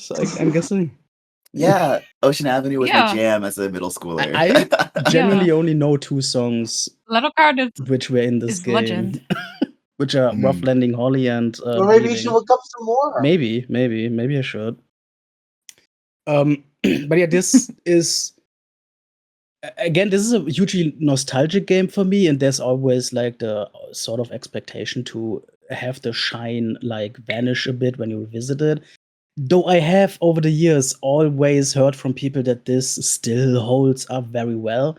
And actually, like playing it again now, yeah, I don't really have any gripes of this. This is still a very, very satisfying destruction racer where the cars actually have weight. They actually feel like you're building up momentum, and the crashes are very intense with the soft body modeling of the cars, where they actually change the parts. They look very different at the end of the race than they did at the beginning of the race. Very different from Gran Turismo 4, for example, where they cannot get damaged at all, no matter how many times they drive against a wall. I remember there was a big deal with Flatout 2 back then, and the developer has since like gone on to like do the Wreckfest games, which are still very much beloved for this sort of destruction racing mechanic stuff. And it's still very fun here in Flatout 2. I think I'm like almost halfway through the campaign. Although I'm only focusing on the actual races and not all of those. They have a lot of like mini game stuff, like special event types where you have to like do crash stunts and whatever, which I'm not really into in this playthrough. Thankfully, none of them are required, so I'm just focusing on the races, and those are still good as heck. And the final game here, which is fitting that it's the final game because this is again, I mentioned it previously, this is the How Long to Beat After Dark game, a little bit of a lewd one. If you don't give a shit about this, just skip to the next time chapter thingy. Although this is not like super explicit. I mentioned this the last time. It's a rhythm game where the whole concept is a setting where you're leading a massage parlor and you're massaging all of these female customers, and that's where the rhythm mechanics come in. And of course, there's lewd imagery involved, but who cares? There's also visual novel elements where you are able to, I guess, date like your favorite lady or whatever, but I don't care about all of that stuff. I'm legit just here for the rhythm mechanics pretty much, and those are pretty So you don't have a best girl yet? I mean, I guess kinda, but only because I have to talk to them. I don't really. If I could avoid all of the visual novel stuff, I probably would. It doesn't really matter to me. There is so out of these different ladies, they all have their own genre of music, which is cool. That's kind of interesting. And I think like one of my favorite customers, I guess, is a sort of like idol girl in a metal band, like a sort of like baby metal band member, that sort of thing, who has legitimately like heavy metal riffs in the rhythm sections or whatever. So she's kind of interesting, I guess. And there's a but she's more like pop music stuff. It's not like that interesting. But I think the most sort of interesting character that if I have to choose a character to talk to, it's often her. It's just like the sporty girl with a damaged leg who is worrying about never running again and whatever. And that's kind of like decent writing in there, in how they are trying to motivate each other to strive for their goals and whatever the fuck. It's not anything deep or whatever, but it's kind of charming. But that's pretty much it. And the landlady, there's a really weird relationship where the landlady who you are renting the apartment from is like coming into your life to cook you meals and shit because she likes you. So it's basically like a landlady mummy thing or whatever. It's a bit odd, but she has jazz music, like smooth jazz, chill music, and that's for one, not really the music genre I see much in rhythm games, so it's kind of like fun to have that. And also, I guess it's kind of funny to see that nonsense. It seems like a very much like a cliche relationship for one of these lewd visual novels. I feel like it's very much going for a thing, which is a bit humorous to me. But yeah, the rhythm mechanics are cool. I mentioned last time that this uses more buttons than I have seen in any other rhythm game. All of the controllers face buttons plus joystick, which like I'm never ever beating a single song on the hard difficulty. Those are insane to me. I'm sticking to the medium difficulty so far, but it has been like really going up in difficulty in general. So I might actually have to go to easy mode at some point. I think like 3/4 of the way through it, so maybe next time I'm already done. But it's beat Refla, like Reflex without an X. I still don't know why that's the title, but that's what that is. And that's what I'm playing. Alrighty, so I think that brings us to our discussion topic for this episode. I suspect it does. So as we know, in modern video game, progression is not always as simple as going from point A to point B. Picture this, you're tasked with saving the world, but before you can do so, an NPC is trying to enlist your help in rescuing their lost kitten. Today we're talking about side quests. Do we love them? Do we hate them? Which ones do we find meaningful? I think I'm just going to open the floor to my co-host. Let's start off with do you consider yourself side questers? Like, how often do you partake in a side quest?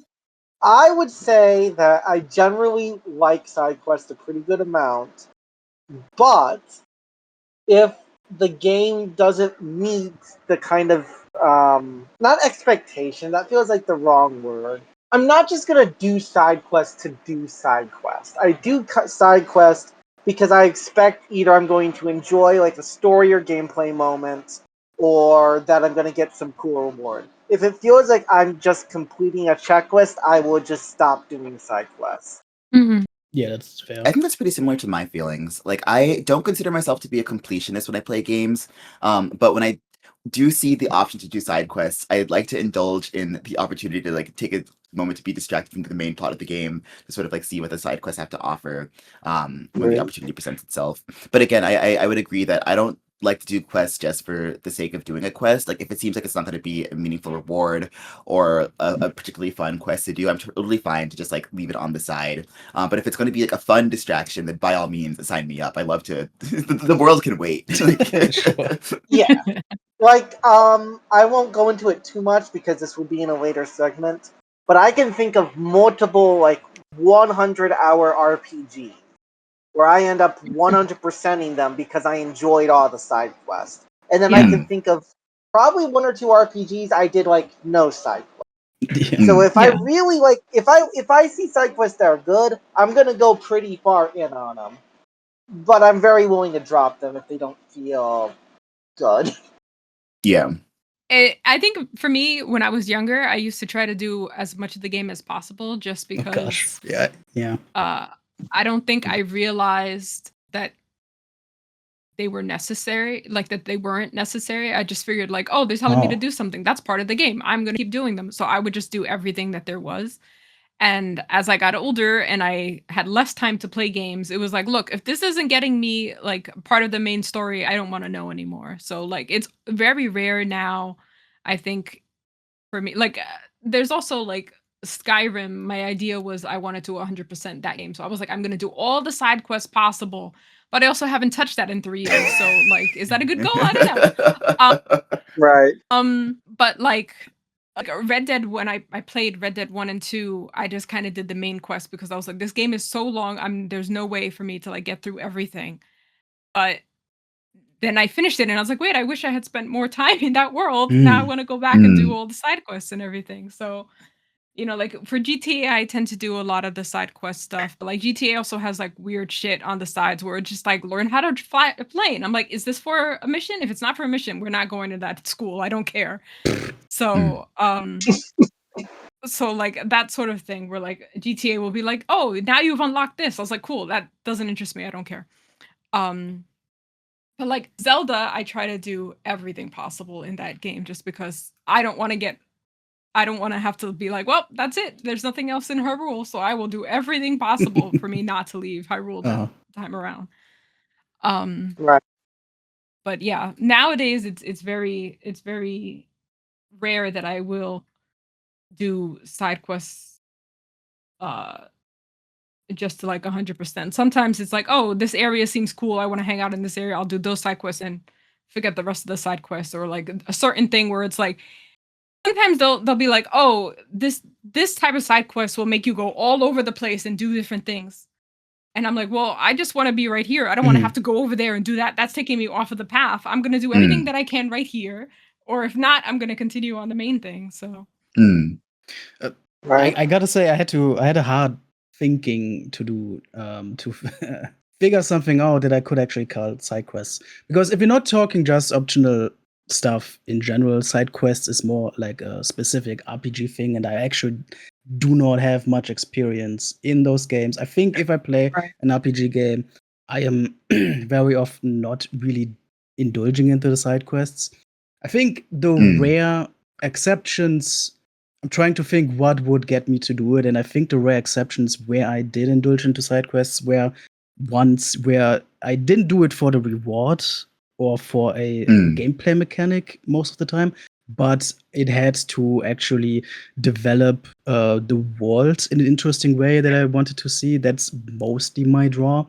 I remember, I mean, it's pretty recent that I played Small Saga, which is one of the rare RPGs that I've played in recent years. And that was actually one where I made sure to finish all the individual characters' stories, which were all optional, which were basically side quests, before actually going to the final boss fight. Those were very satisfying because I was really engaged with the characters. That was basically it. I didn't do it for a reward. I did do it for the story.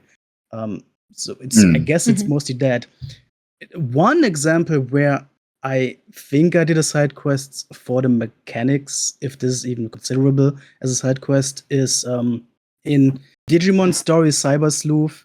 I did spend a lot of time in an optional battle arena thing, just because I wanted more of the actual battling of the creatures, which is, you know, Digimon Story Cyber Sleuth is very much a lot of like storytelling, a lot of visual novel elements. The fights can be few and far in between.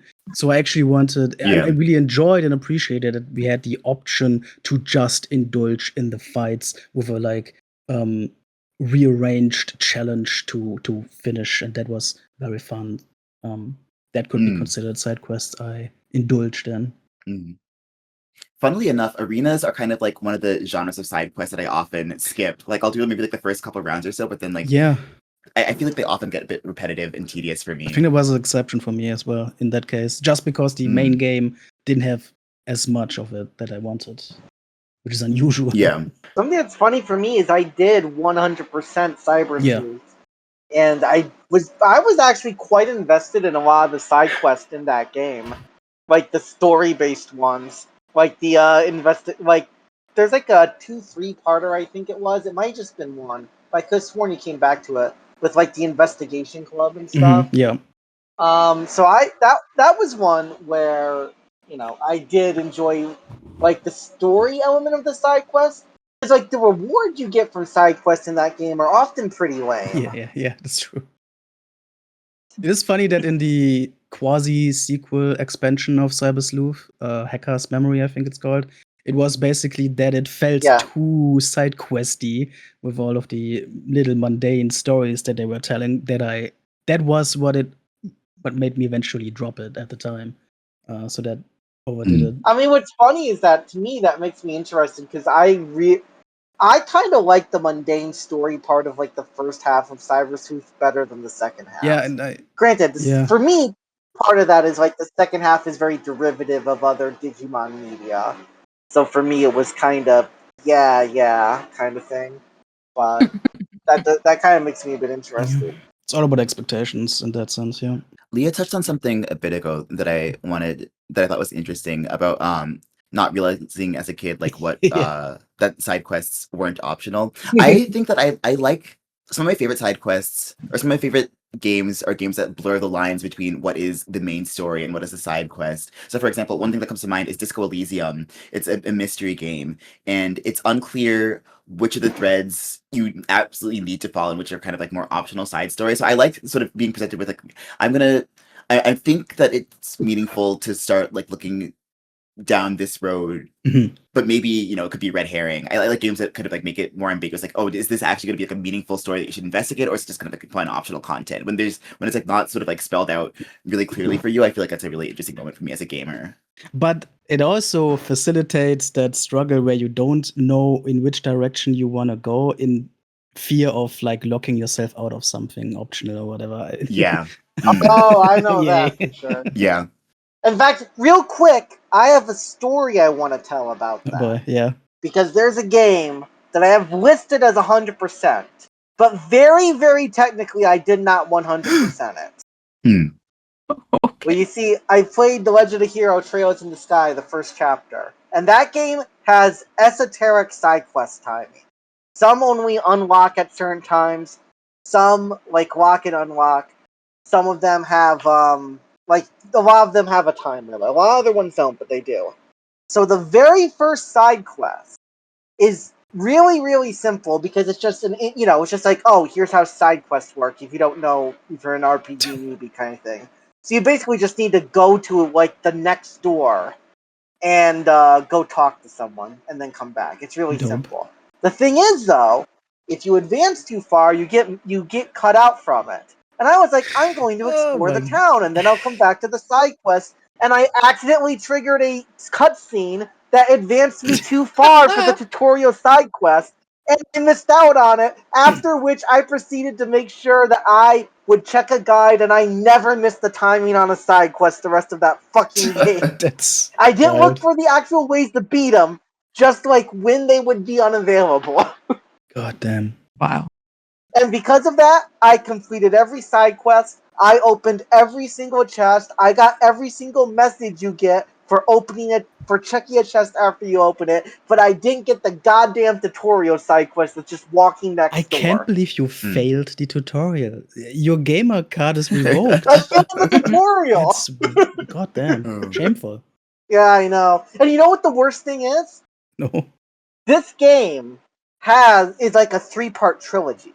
It's not like one game. Well, if you 100% the previous game, you get a special reward going into the next game, which I didn't because I missed that side quest. Oh wow, 100% that's the game. kind of That's brutal. awesome. And I didn't realize it until it's like an hour or two in. I didn't want to start over. Your goddamn tutorial. That is such bullshit. Oh my gosh. I know. It's so, and I'm just like, oh my god. Wow. My condolences. Yeah. Thank you. It's some trying times out Yeah, there. clearly. Yeah. But that reminds me, I gotta get back on set. The esoteric side quests with like limited availability of like when you can access them reminded me a bit of Legend of Mana, which is kind of has like notorious. Not I don't know if notorious is the right word, but it's well known for having several different subplots, and depending on the order in which you like place the lands or whatever, or that you do certain events, you'll miss out on like various chunks of the game. And I feel like it's one of those games that they don't expect you to be able to see everything in one single playthrough. I think it's one of those games that they want you to play multiple times and various configurations to try to like get little bits and pieces each time. But yeah, it's like virtually impossible to see everything in that game without like following a very detailed guide.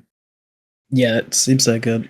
Which I think could be kind of like both like, I guess depending on the type of player you are, it could be frustrating to be like, oh, I want to see everything, but also be kind of like liberating to be just to know like, okay, I know that I'm not going to be able to see everything. Yeah. So I'm just going to, let things play out as they do, and then if I enjoyed it enough for a second run, I'll do a second run. Yeah, I mean, that's how I feel about 100%ing games anyway. I think individual playthrough with the choices you would naturally make is much more interesting than just maximalizing it and doing everything. That's kind of lame to me. Totally I generally agree with that. Yeah. So pick your side quests, people. Be decisive. Make choices. Do not be a person pleaser. Do not do everybody's fetch quests. It's my message. Do not be the sheep of the side quest world. Be the shepherd. I was going to ask if there are any genres of side quests that we like particularly dislike or are less fond of. I know I talked about like arena stuff previously. I will say fetch quests.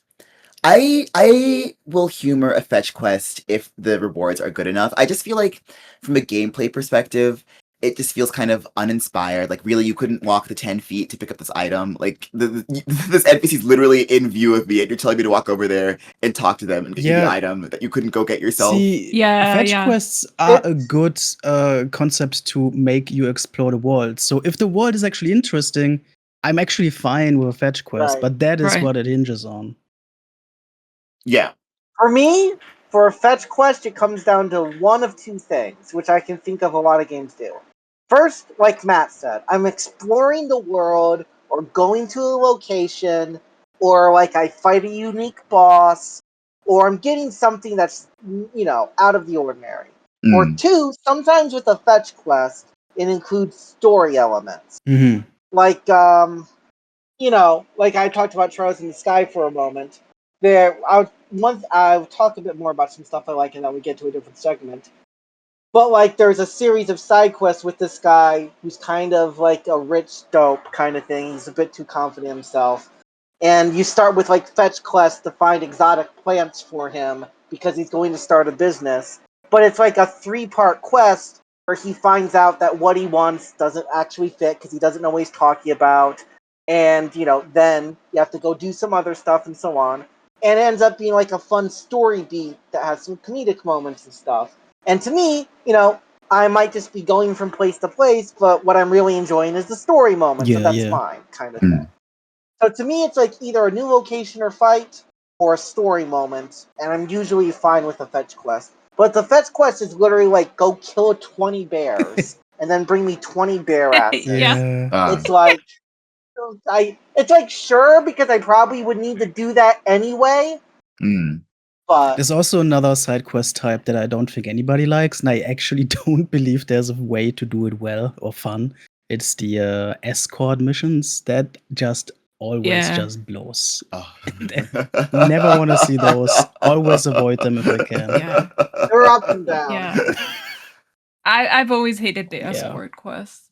I kind of like fetch/delivery quests, but they have to be done properly. Like, Zelda is full of them all the time because like they always want to like just show you around like a town, or they're just like, oh, this other person in this other town, and you're like, now I gotta go over to that town or whatever. And like you're doing so much stuff in Zelda anyway. Like I also don't want to help like the random people, like where I'm trying to defeat Ganon here. Like I don't want to be like. Generally, any other game, I'll be like, sure, yeah, you need something from the store. Sure, yeah, you need like help with your baby. Oh yeah, you need a cow. I can go buy you a cow, whatever. As Link, too busy, can't do it. Whatever. Go ask somebody else. I have real things to do in this game. But like, I and Whiny over there. Ganondorf can wait. Hallandorf is important. Right.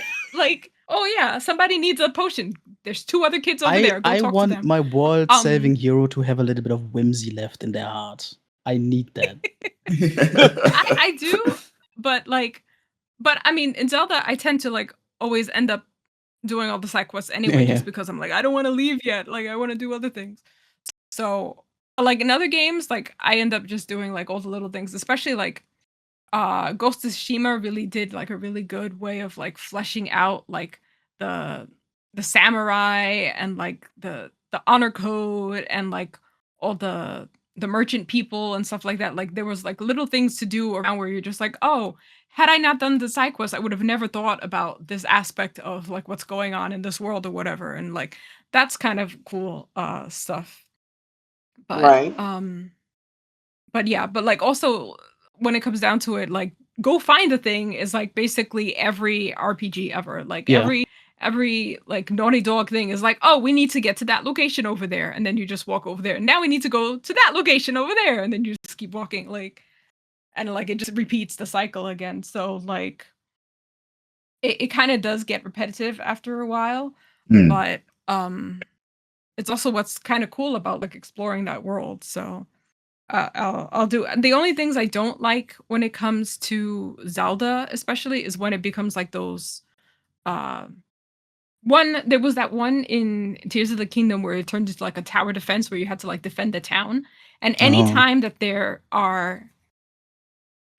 a game where it's just like, oh, now we have to like protect this area or protect this zone, it's like this RPG is not set up like a tower defense. So like it's already built to fail because there's already going to be like parts of it that I wasn't thinking about because like I'm not in a tower defense game. So like I always end up failing those quests because I'm just like, I'm not thinking about that right now. This is the wrong game for that. So that always bothers me. Those defense sequences also have a bit of like stationary escort mission vibes. So I get the missing appeal. Yeah. And the other thing I would say, what was I gonna say? Sorry about that. No, it wasn't you. It was already fading from my mind when you started speaking, and I was just like, when he finishes, I'll remember, and I don't. I killed the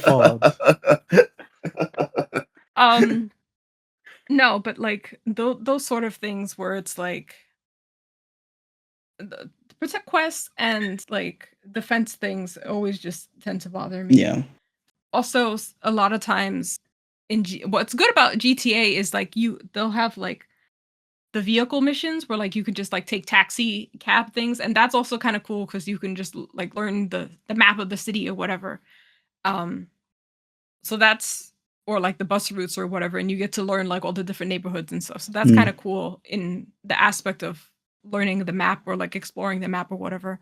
Yeah, and the escort missions are also not fun because most of the time the AI controlling the person that you're protecting is not, either they're walking too damn slow and they need to hurry their ass up, or they have their life bar is like too like the normal life bar that you start out with, and you're like, I've been here leveling up, so my life bar is like super high. You need to, scoot your my a level bit faster. It just inherently takes away your agency, and there's nothing more frustrating in a video game. Yeah, I enjoy when you're able to like pick them up. Like it'll slow you down a little, but at least my defenses will be able to help them, and I can it's better, move on a little faster. But yeah. I also wanted to say, in terms of exploration, side quest type that I like are actually collectibles when it is a small number of collectibles. When it's more about actually like finding the mystery and 900 Korok seeds. Yeah, not that, but if it was just like 9 Korok seeds that you have to really walk for to find them, I love that sort of stuff. But yeah, can't do it too many of them. Yeah, Zelda always has those sort of collection things where it's like those snails from Link to the Past or like Triforce pieces. There's snails in Link to the Past? Because that's a thing now. Yeah, there's like there's not Link to the Past, a Link Between Worlds. Oh, okay. There's like these little snail things that you have to find on walls, stuck to walls or whatever, and bring them back to their mom. But there's like 30 of them. Oh, I remember them. Yeah, that sounds like my type of shit. But at least that was like a memorable like amount where I was like, okay, I can count 30. I can't count 900 unless you give me just some lose sort all of meaning. thing. So even finding the shrines is sort of like a collectible thing in Zelda, in the Breath of the Wild ones, where it was just like, I gotta look for which one am I missing out of on this map. Like, yeah, that was a thing for a while on Reddit too, where everybody would just post a map and be like, which one am I missing? And you'd be like, there's like 40 things on the map. I have to figure it out for you. But yeah. Trying to think of like, because one of the questions is also side quests we don't like. I mean, yeah, if you're still on that like resource gathering and crafting, you can like actually miss me with that. That's oh yeah. I mean that's glorified fetch quest plus collectible stuff in the worst way to me. What I hate is when it's like I need like a blanket, but to get them the blanket you need 50 cotton, 5 wood, and it's like, bro, that's not just one thing. I hate that. That's legit just busy work for the sake of busy work. Yeah. That's like, at this point you're just padding the game with nonsense, and I'm like, this doesn't add anything to the value of the story or my playtime enjoyment. So preach.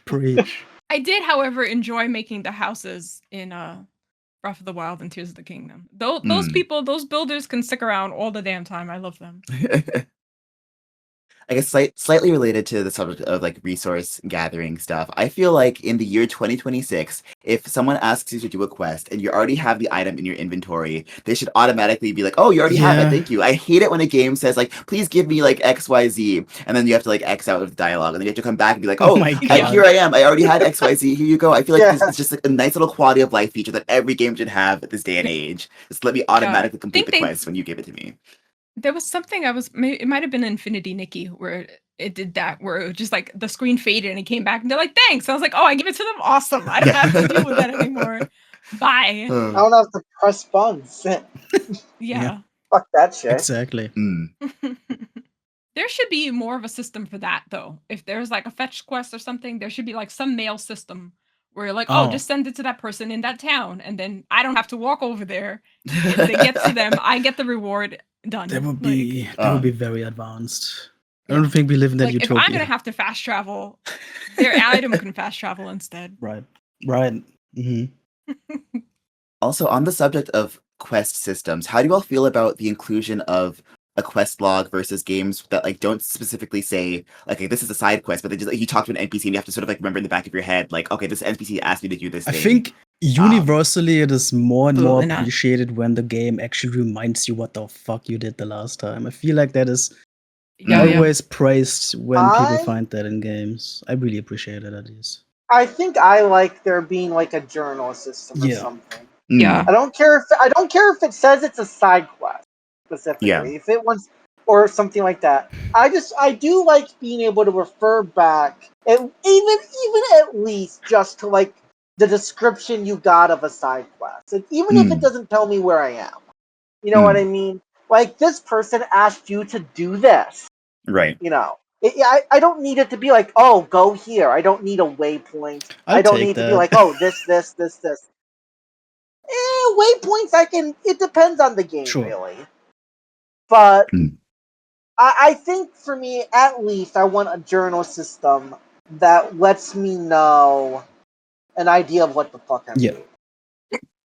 I'm a little bit torn because I feel like on the one hand, I do definitely appreciate the convenience of like a journal system, especially as someone who, as you all have observed, my 2 years on the podcast has a bad habit of putting down games for months to years at a time. It's helpful to have something to refer back to when I finally return to a video game. But on the other hand, like when they don't specifically like when they don't have like an in-game log and you're sort of forced to remember it yourself, I feel like there's a heightened sense of responsibility for me, so I feel like I'm actually like I don't know, like I'm being more useful to the NPCs. Like, oh look, I actually remember to do what they asked me to do. Like one thing that I really love in Clair Obscur is how there's no sort of like internal quest log. So like when I remember to do something, I feel like more of a sense of accomplishment. Like, oh, I actually remember to do that of my own volition. Yeah, I get that too. Yay me for like my good note taking. I think it depends whether you're playing like a lighthearted casual RPG or like a more involved thing.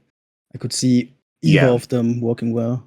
I also think to an extent, it depends on how well designed the game is. Yeah. I think that the better your game can just intuitively lay out things in a way that makes sense or is easy to not even easy to understand, I guess, but like follows logically, the better it will be to not have like a journal system. Sure, yeah. Especially if you can at least just like talk to the person and get an idea, or like, you know, just they repeat their dialogue or whatever. One thing I do like too, I'm going back to Trails in the Sky again because I like it so much for side quests. That game has a journal system where it's like you're part of a guild, the Bracers Guild, where the entire thing is that you basically do this kind of work to improve the world and stuff. But what that means is that your journal is actually completely in character written by the main character and has like a bunch of their thoughts on the side quests and stuff. Cool. And to me, shit like that is really fun. Give you some more insight into the character as well. That's cool. Yeah. Yeah. Right. I love when games do shit like that for a side quest log or anything like that. And of course, then the journal is also like that game has cooking. It keeps all your cooking stuff in there. It keeps like a bunch of stuff, and it's all like written. You know, like the person involved is writing it, and I love shit. Yeah. I guess another highlight in side questing that I wanted to call out specifically, Yakuza, I think is just sort of the pinnacle of side quests in video games. So I've only played Like a Dragon so far, but I was just totally blown away because on the one hand you have this like very the story in Yakuza is amazing. You have this very like, you know, gripping, dark like crime drama, very serious, very intense, very emotional. And then on the other hand, like you have all of these like zany side quests where you're doing silly little things like giving a grandmother some incredibly spicy kimchi so she has like some more pep in her step, or like doing a little racing mini game, or helping direct like K-dramas, and it's sort of like the balancing like the intense moments with like the levity of the other side moments. I felt like was like a really fun combination of experiences. And I think also like I would say that by the end of my playthrough of Like a Dragon, I think the majority of my in-game time was spent on the side quests. I find them to be so enjoyable. Like they're just like such like cute little episodes that give you like more of an insight into like, I don't know, it was just like really, really fun diversions and like really well structured and thought out. A nice variety of tasks. I felt I really enjoyed those. Yeah, from all I hear, they truly live from the side quests content as well. Yeah. Yeah, I've heard a lot of good things about the Yakuza side quests in general, so I can completely buy that. I really gotta get into those games. I feel like that would be like that's a good blueprint for like side quests done well. It's the Yakuza series. Any other particular highlights? I definitely have multiple games I could talk about with that. One, you didn't mention Expedition 33. It has pretty good side quests. I do want to say one last thing about Trails in the Sky before I move on, because I brought it up a few times, but I didn't bring it up as like the specific game. One thing I really like about that game, especially because it's a trilogy, is that the side quest and NPC dialogue often update after like every event, not just major events. Like every cutscene, all the NPCs get different dialogue. Side quests will update and change the world and stuff, and that makes it an extremely rich, lived-in world. To me, I always thought it felt a lot like reading a really nice novel in that regard. So for me, that's like up there in the top for like side quest content. I 100%ed and did all side quests of both the Octopath Traveler games. And Octopath Traveler 1, the side quests were good, but like I do feel they weren't like the strongest. Octopath Traveler 2 had some really good side quests actually. And I really enjoyed, especially because the first game, one of the things the first game lacked was those real like interpersonal moments between the party outside of kind of the Tales kind of style banter. And I love the fact that they did like these multi-part 2-character side quests where it's the 2 characters having some kind of notable story moment that usually comes earlier in the game than is resolved later in the game. Oftentimes relates to events that are going on.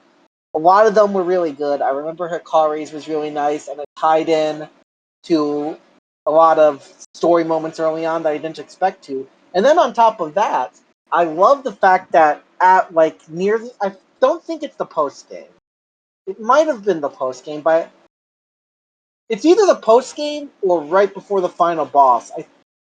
I'd have to check. You get like specialized quests for a bunch of side characters all throughout the game that basically resolves or advances their plot lines, in addition to tying into multiple main story points.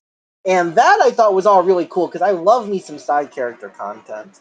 But that game had a lot of cool side quests, some funky ones when it came to timing, like having to stand outside at night to catch a kid sleepwalking so that you can exorcise some kind of demon that's entered their mind at night, which is just kind of a cool idea. I wish they did that to me when I was a kid, sleepwalking. So the German exorcism is on hand.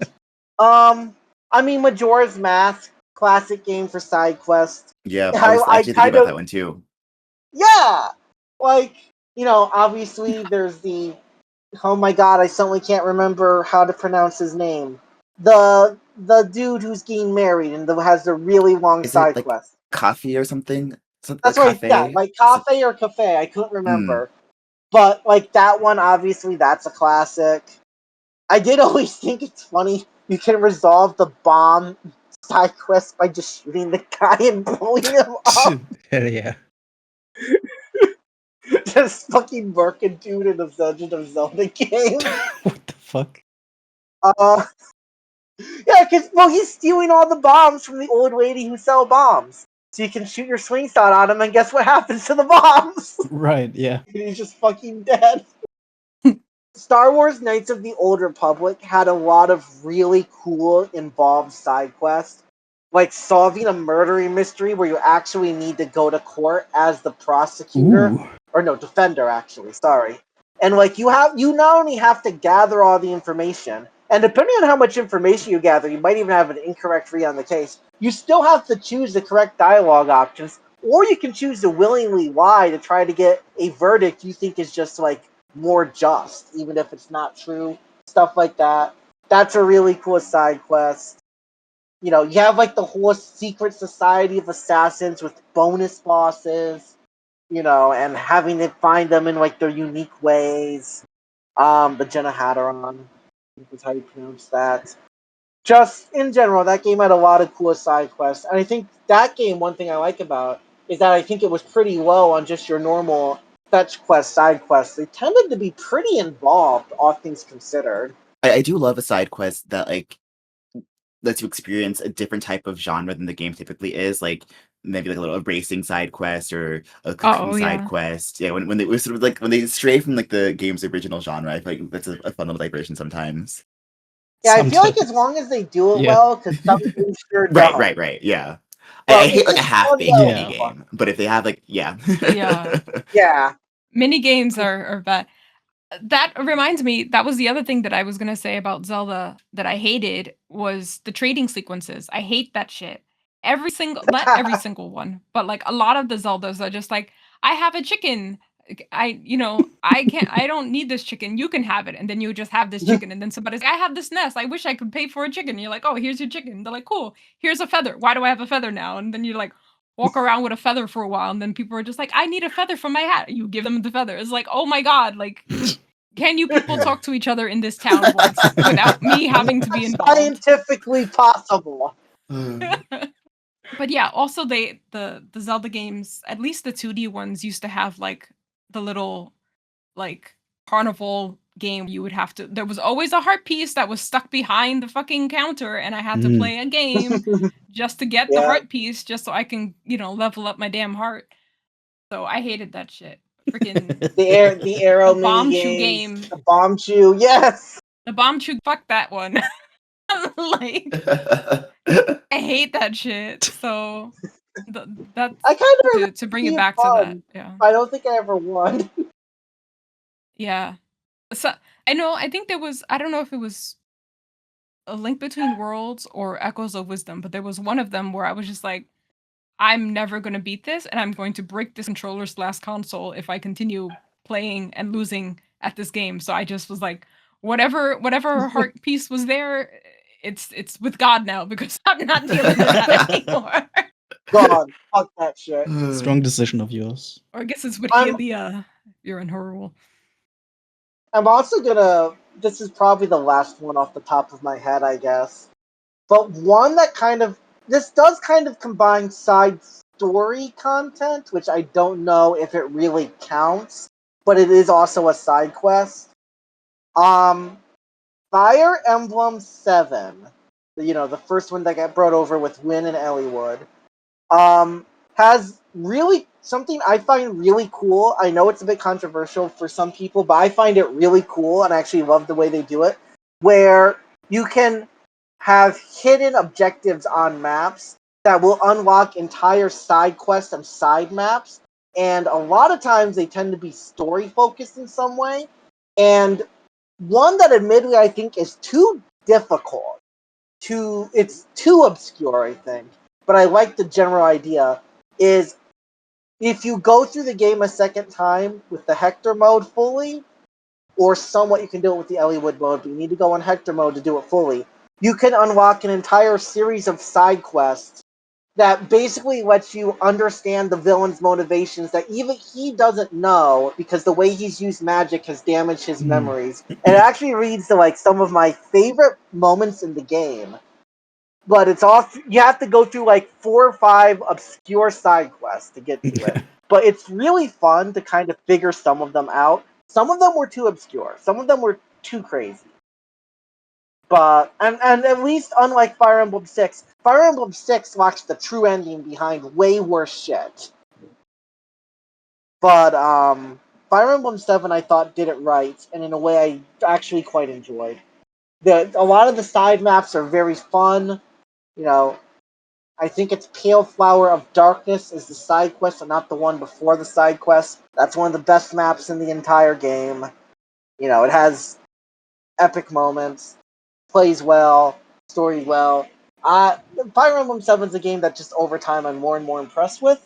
But I actually quite like the side quest structure and content. And I wish a lot of other, like, either modern Fire Emblem games or even like Sacred Stones didn't kind of do away with that. I do get it to an extent with the modern Fire Emblem ones because they were a bit more free-flowing, but I think you could do more. Three Houses at least did it to an extent, and it was fun. But I thought Fire Emblem 7 was more interesting. This is shifting gears a little bit, but one thing that I thought of, and this is kind of more in the realm of optional content than purely side quests, but how do we feel about in-game casinos? The devil. Depends on the casino. Okay, tell me a good casino in a game, actually. I don't know.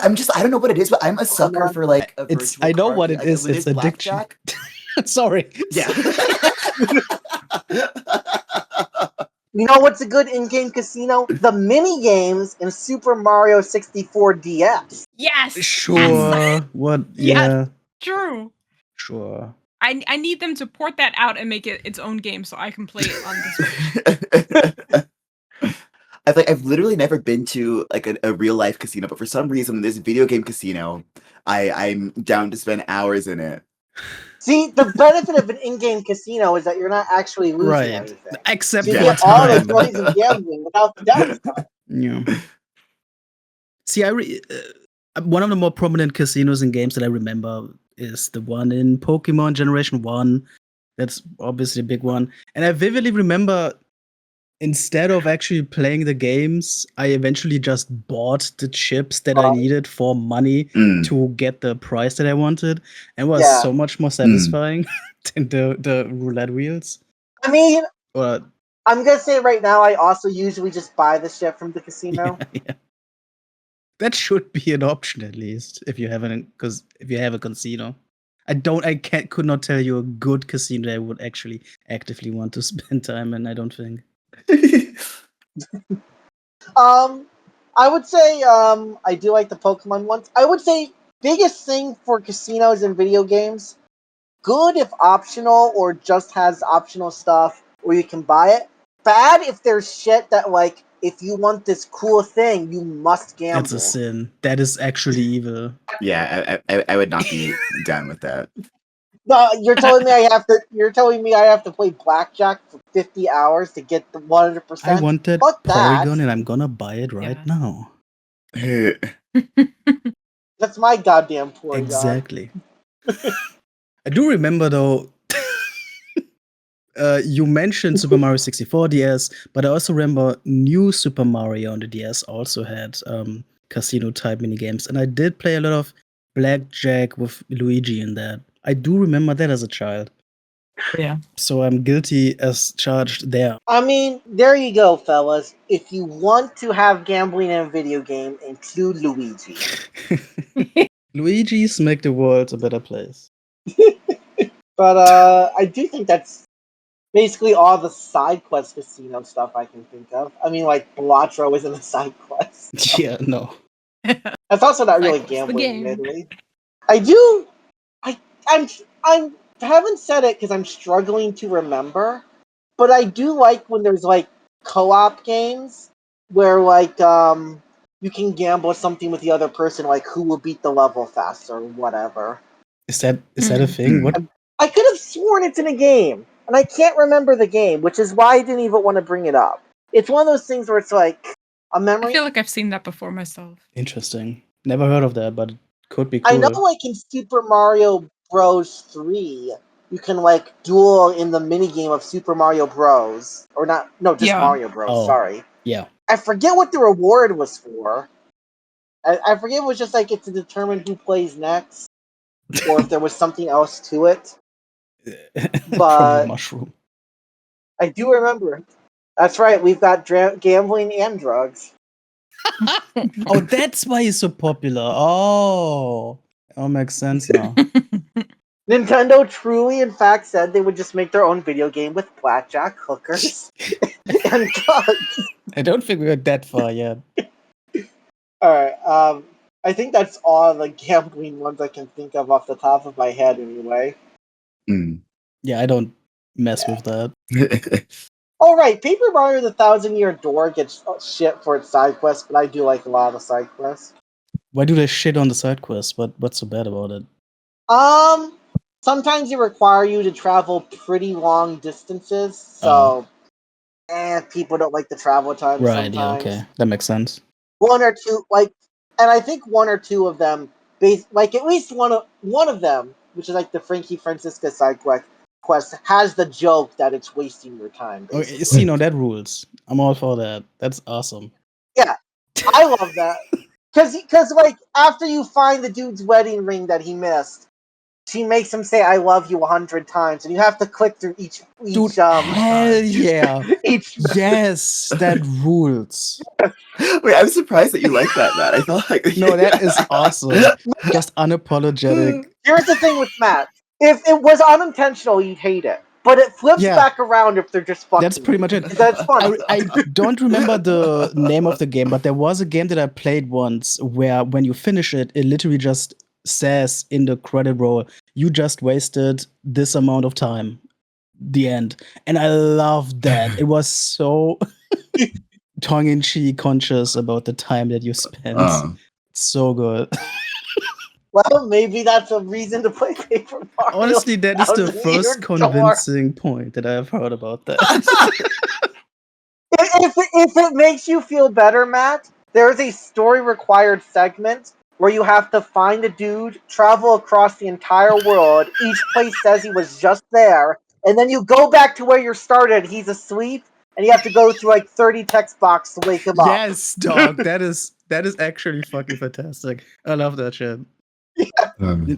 So there you go. There's multiple. Those are the two instances I can remember where they are absolutely fucking with you. That's dope. Nintendo is cooking. I apologize for anything bad I said about them.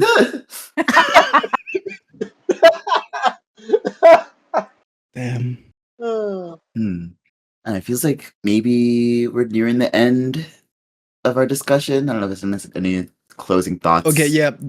I have like one final question then that I actually wanted to put into this round. Like, all right. We already like talked about a favorite side quest and whatever, but I actually want to go into the side quest giver, into the character.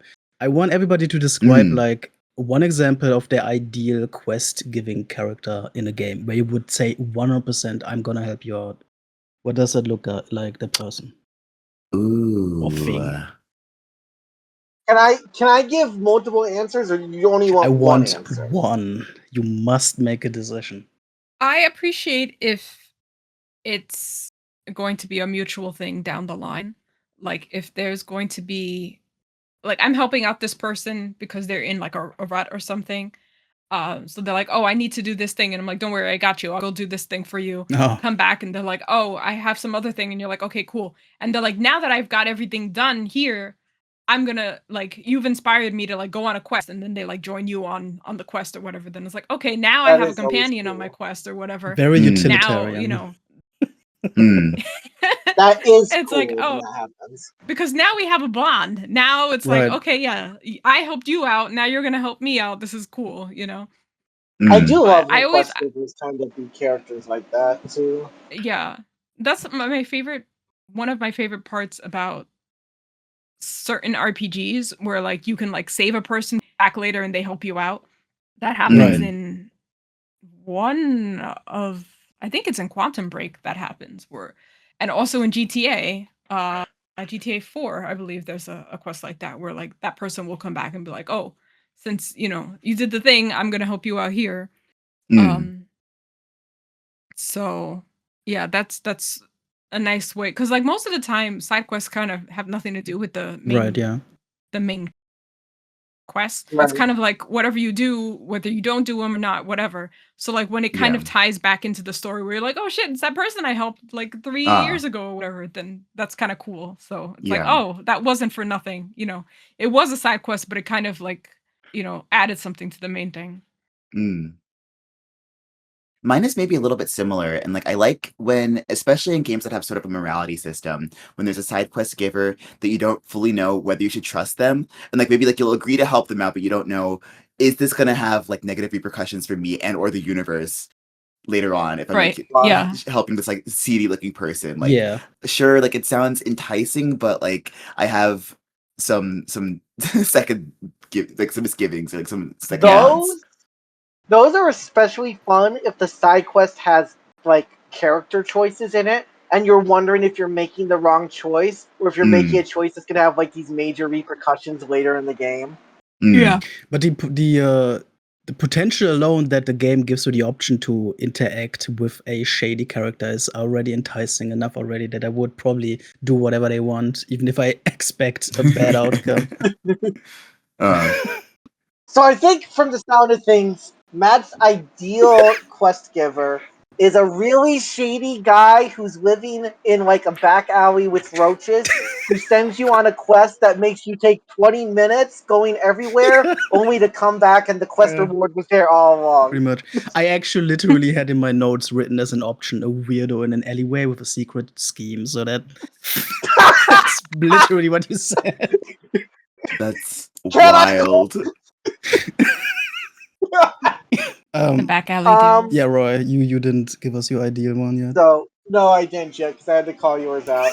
So I would say this is a slight combination of two, but they're so similar. I think it's fine. I love when a side quest giver is either like a side character, especially if they're part of like a story in parallel, or like an NPC throughout the main story who you're then giving a resolution, or if it's part of a series, if it's like a character from other games that you are then following up effectively. Yeah. Like, it's not a side quest, admittedly, but like I always love the Luigi stories in Paper Mario: The Thousand Year Door, where he's going on the entire parallel game except he's kind of a doofus. And so, like, things are going off the rails, and you're just hearing all of it kind of stuff. Or, like, in Summon Night Swordcraft story, there's, like, a whole segment with, like, the main character of the previous Summon Night game, and because you're kind of going on your own quest, you're kind of running into their own story in parallel with your own kind of thing. You know, just stuff like that. Or like I said, with Octopath Traveler 2, they have all these big side quests at the end that all involve all these like side characters you've had throughout the game. And now they're all like resolutions, or you're making multiple of these side characters meet and bouncing off how they interact. You know, stuff like that. That also reminds me of like patches showing up in multiple FromSoft games. Yeah! People love patches for a reason. Yeah, that's an easy point to appeal. Yeah, it's a recurring character like that, sure. Yeah. Right. Yeah, I'm pleased with your answers, and you have found out mine, I guess. So Matt doesn't even have to answer because I already. I mean, to be fair, this was that would have been my second option. My actual option, I guess, I could give to have something to say myself would be do it. The type of character that I would do anything for in a video game would be the woodland critter that through some magical ability can speak or whatever, and like actually leads me away from the bustling town and like shows me the secret nature, flora and fauna and whatever in lieu of their side quest. That's what I would always be drawn towards in an RPG or whatever when I see that. But if that's not there, I'll take the weirdo in the alleyway. All good with me. Yeah. Shall we move on? Never go wrong with the back alley. A beautiful note to end on. Yeah. The weirdo in the alleyway. The weirdo in the alleyway. Yeah. All right, this means that it is time for our game segment. Or I guess this whole podcast is about games, so specifically our collection game segment. Holy shit, we're just now getting to the game? Yeah. Roy is hosting this episode's collection game, so I will hand it over to Roy. Yes, it's the collection game. You've probably already heard it in previous episodes. I'm going to tell you the rules anyway. The chosen player, or not player, I guess in this case because I'm not playing. The chosen host, I should say, which is me because I won last time.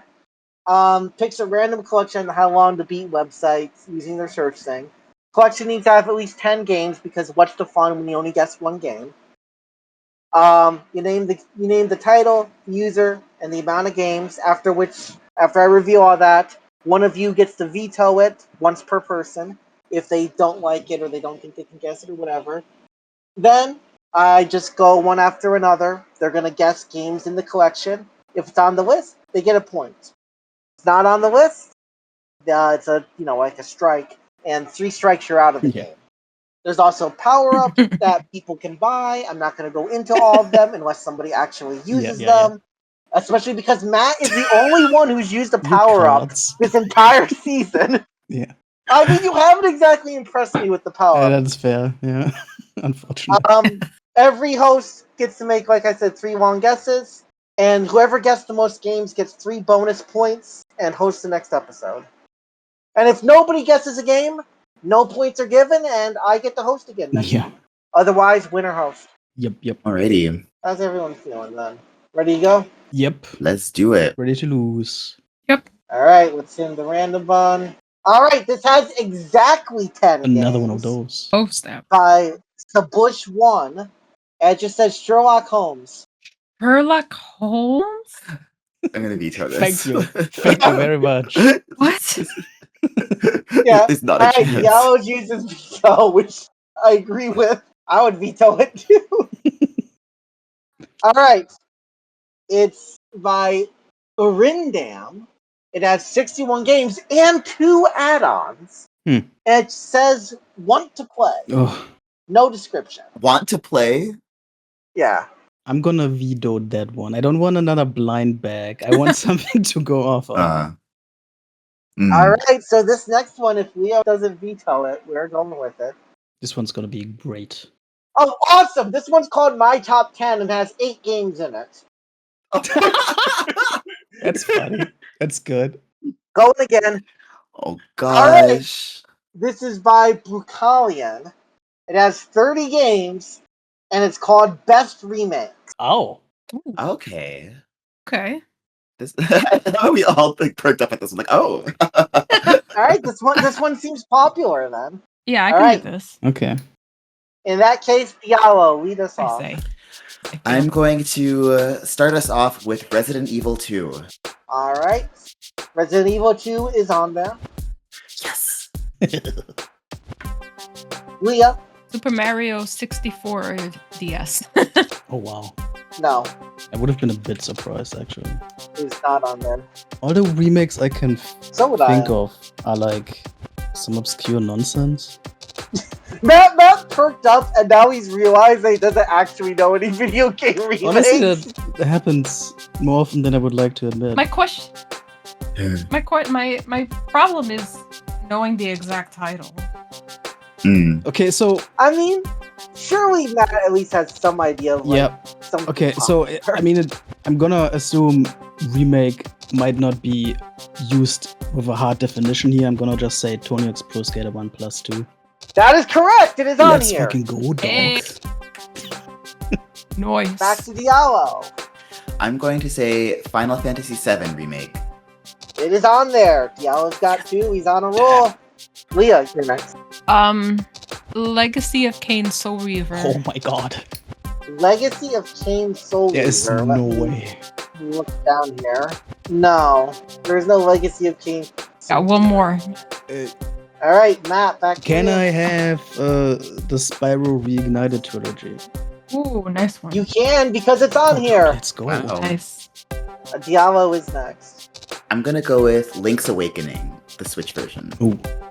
Which version of The Legend of Zelda Link's Awakening is not on here?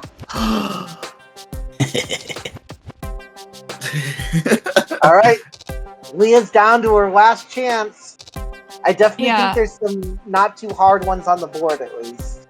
I feel like there's gotta be one of the Pokemon ones on there. There's probably a Silent Hill somewhere, but I have no idea. I don't know what the names of any of these are to understand what that remake would be called. That sucks. So, I mean, I feel like there's 2 freebies on here, quite frankly. Yeah, I'm sure it's easy when you have them right in front of you, dog. No. I'm gonna say with the information you have, they're freebie. what we've said, Just with the information you've had. I'm not gonna say it's what you said. that's a remake. Not that I should be giving you hints when you scoring points just gets you closer to me. I mean, you've given us hints before, and I've ignored them, and it did not work out for me. So now I'm trying to heed your warnings. Oh wow. That's what a development. We're evolved. The meta is evolving as we To meta. Yeah. What are games? The eternal This question. question comes up every single time we do this. Yeah. This is the question that really just or the game that makes us question our sanity. Yeah. Exactly.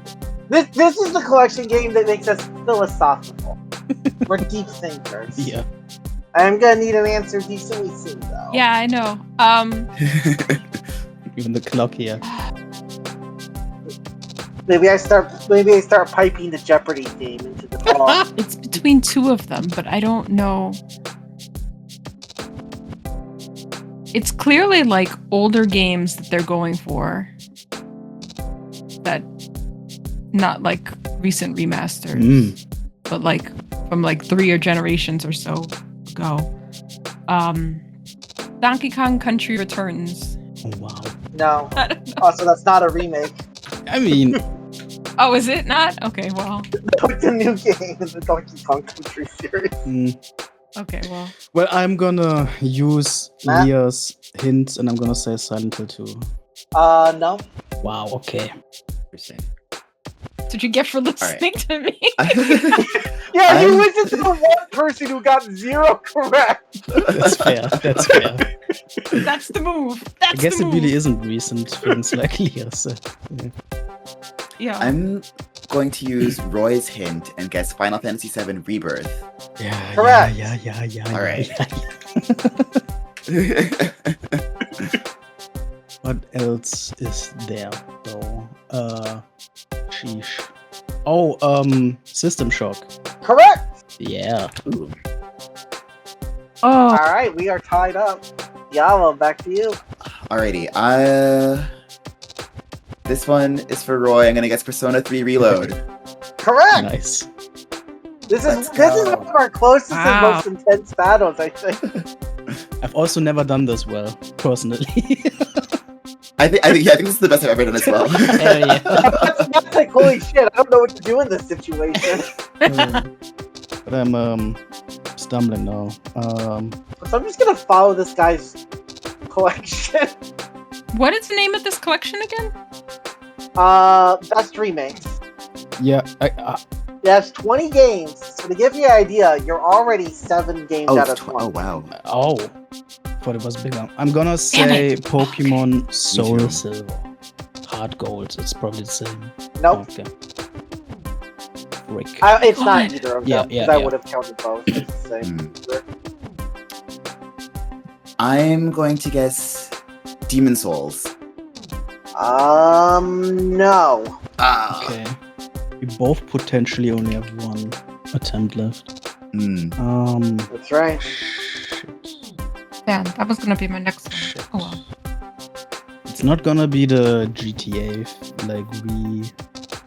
thing. It's not gonna be the thing. Nobody liked that. I doubt that's on there. It's not gonna be. There is still, in my opinion, one freebie out there. Just from the information we have. I don't think so. Wait, does this list also contain add-ons, or was it a previous list that had add-ons? I joked about add-ons in the different one. Oh, okay. Technically, I suppose I don't know if this one had add-ons, because I don't think I checked. No, it has no add-ons. Okay. So there's no, DLC or anything. I can't remember the full title of that Crash Bandicoot remake.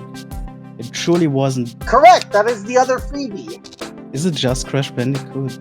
It's Crash Bandicoot Insane Trilogy, but I'm not going to force you to specifically remember the name Insane Trilogy when you say Crash Bandicoot Remake Trilogy. You gave it to me, okay, I appreciate it. Oh. Yeah, I'm not going to be too ignorant about something like that. We are tied up once again. Okay. 8 of 12 games you can guess. Wow.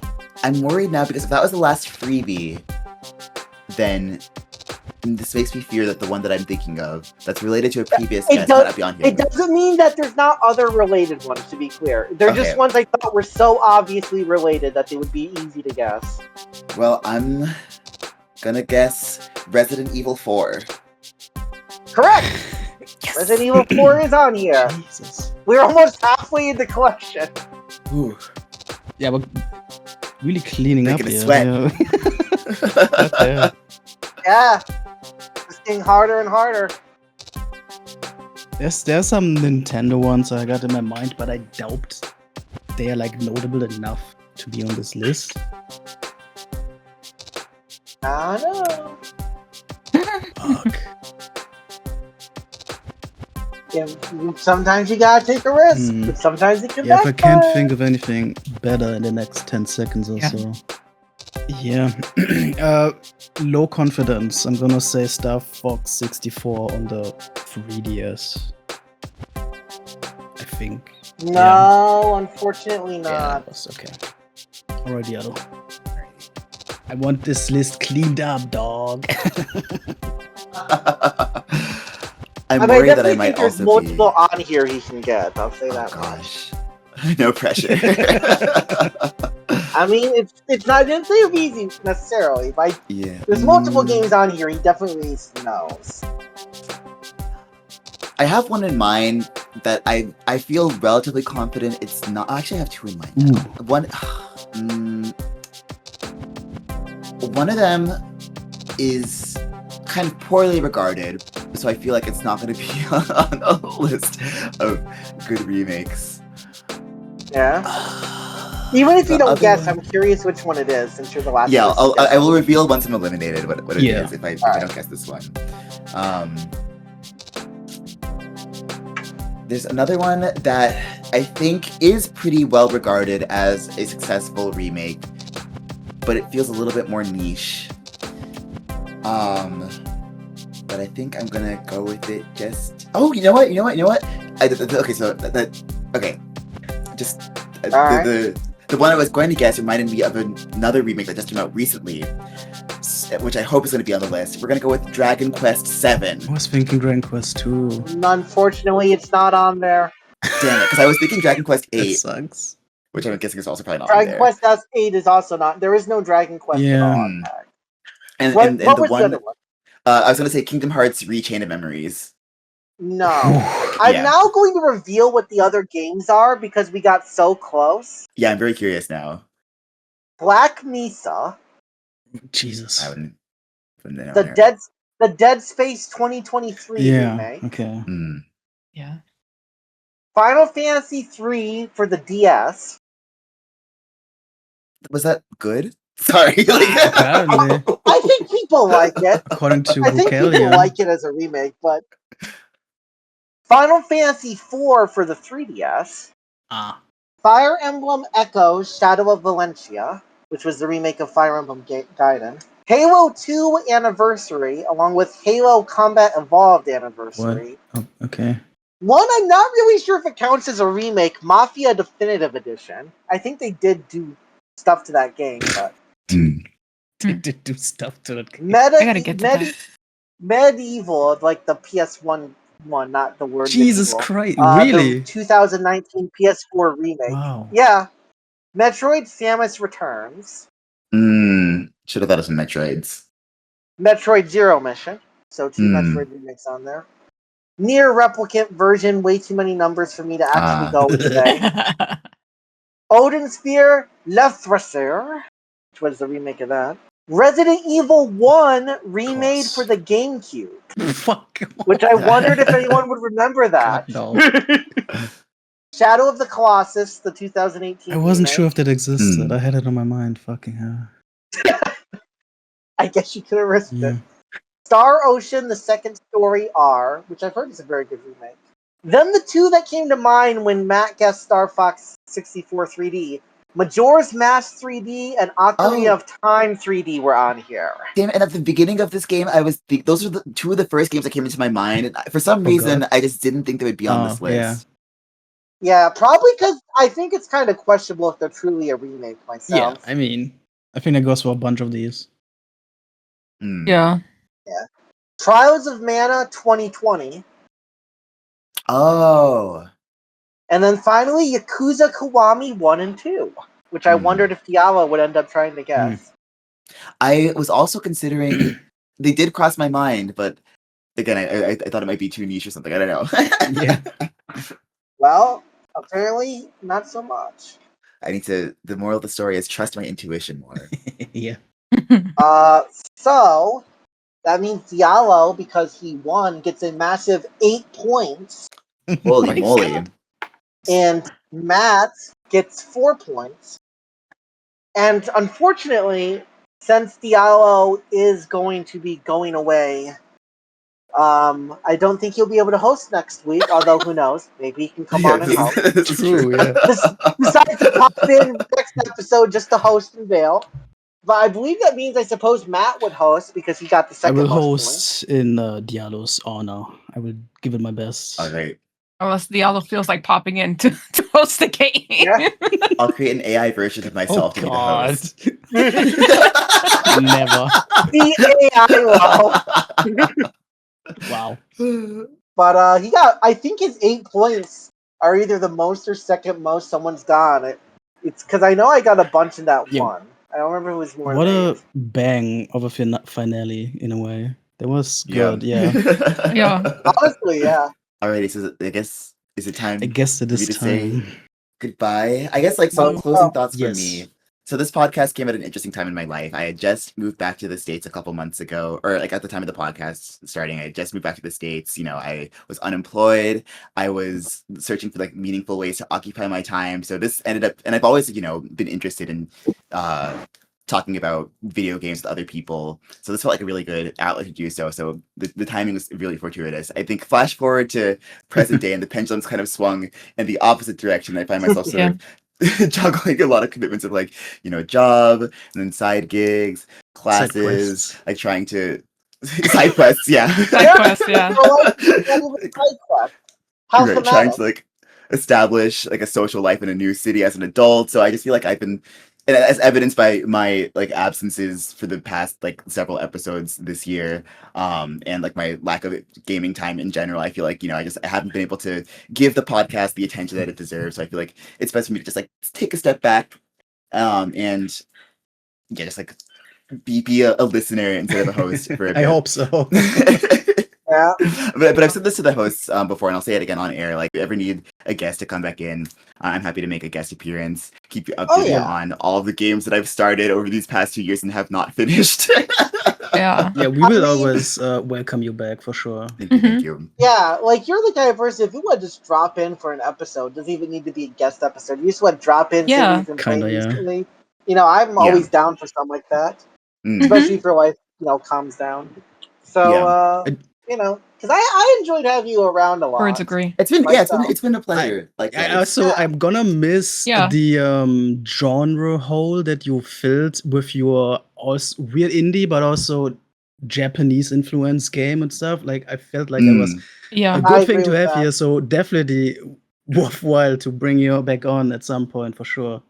Also, I always kind of felt, personally, Diallo was kind of the bridge between my Nintendo Japanese kind of taste and kind of the Matt Lee, like the Matt Lee extreme indie scene kind of thing. It fit very well, I want to say. I also actually want to say, as far as I remember, when the previous hosts were retiring the last season and were you know, doing the open call to take the project back up again, I want to say you were the first one to you know, offer to take that on. And I do feel like seeing you voice that out actually encouraged me as well to like you know, join that project. So actually want to thank you for that. Season 4 is because of you. Yeah, honestly. Seeing you guys kind of come in after Diallo, I had actually way back when I guest hosted thought it would be cool to come on. But I was always nervous I'd be able to kind of properly do the commitment and all that. And seeing all you guys win in made me think, fuck it, I'm going in too. So I don't know if I would have if other people didn't take the first step, personally. I think I probably would. Same. I'm really glad that we were able to drum up the interest in the end, because when I first reached out, there was a period of a couple of weeks where initially the verdict was, oh, sorry, like no one else is interested in hosting right now, so it looks like the podcast is going to just like, you know, be suspended for the time being. And I was like, oh, it's such a shame. It's such a cool opportunity, I think. Like, to have this like video game podcast for the How Long to Beat community. So I'm glad that, you know, season 4 came to fruition. So thank you all for signing up to be hosts as well, and thank you for the listeners for listening along with me this far. It's been a lovely journey. And again, I'm still going to be, you know, this might not be the last you hear me on an episode. I'm happy to come back. I'm also still going to be on like the forums. I'm Electrofence on the How Long to Beat forums. I'm in the Discord as Electro. I'm on other parts of the internet as Yo Electro. So I'm still going to be around. Like, this is not the end of Diallo. He's even in the Spider-Man movies as Electro. That's where all my time has been going these days. That's why I've been like so busy, is because I mean, it's rough out there playing Spider-Man weekly and also doing a bi-weekly podcast. I can tell you that for free. Cashing those checks. All right, thank you for being a valuable part of this project. Thanks to you all. Goodbye for now, I assume, but we will hear each other again for sure. Yes. I should hope so. I guess on that note, I was gonna lead into the outro, but I guess it would best if you were to say goodbye to listeners. Alrighty. This is Diallo signing off one last time. Thank you for listening again to the How Long to Beat podcast. Feel free to contact us. Our email address and all the contact information is in the description of the episode. And happy gaming. Until we meet again, ta-ta. Goodbye. Bye. Farewell, dear Diallo. Farewell, Diallo. 07. 07. God damn it. God damn it.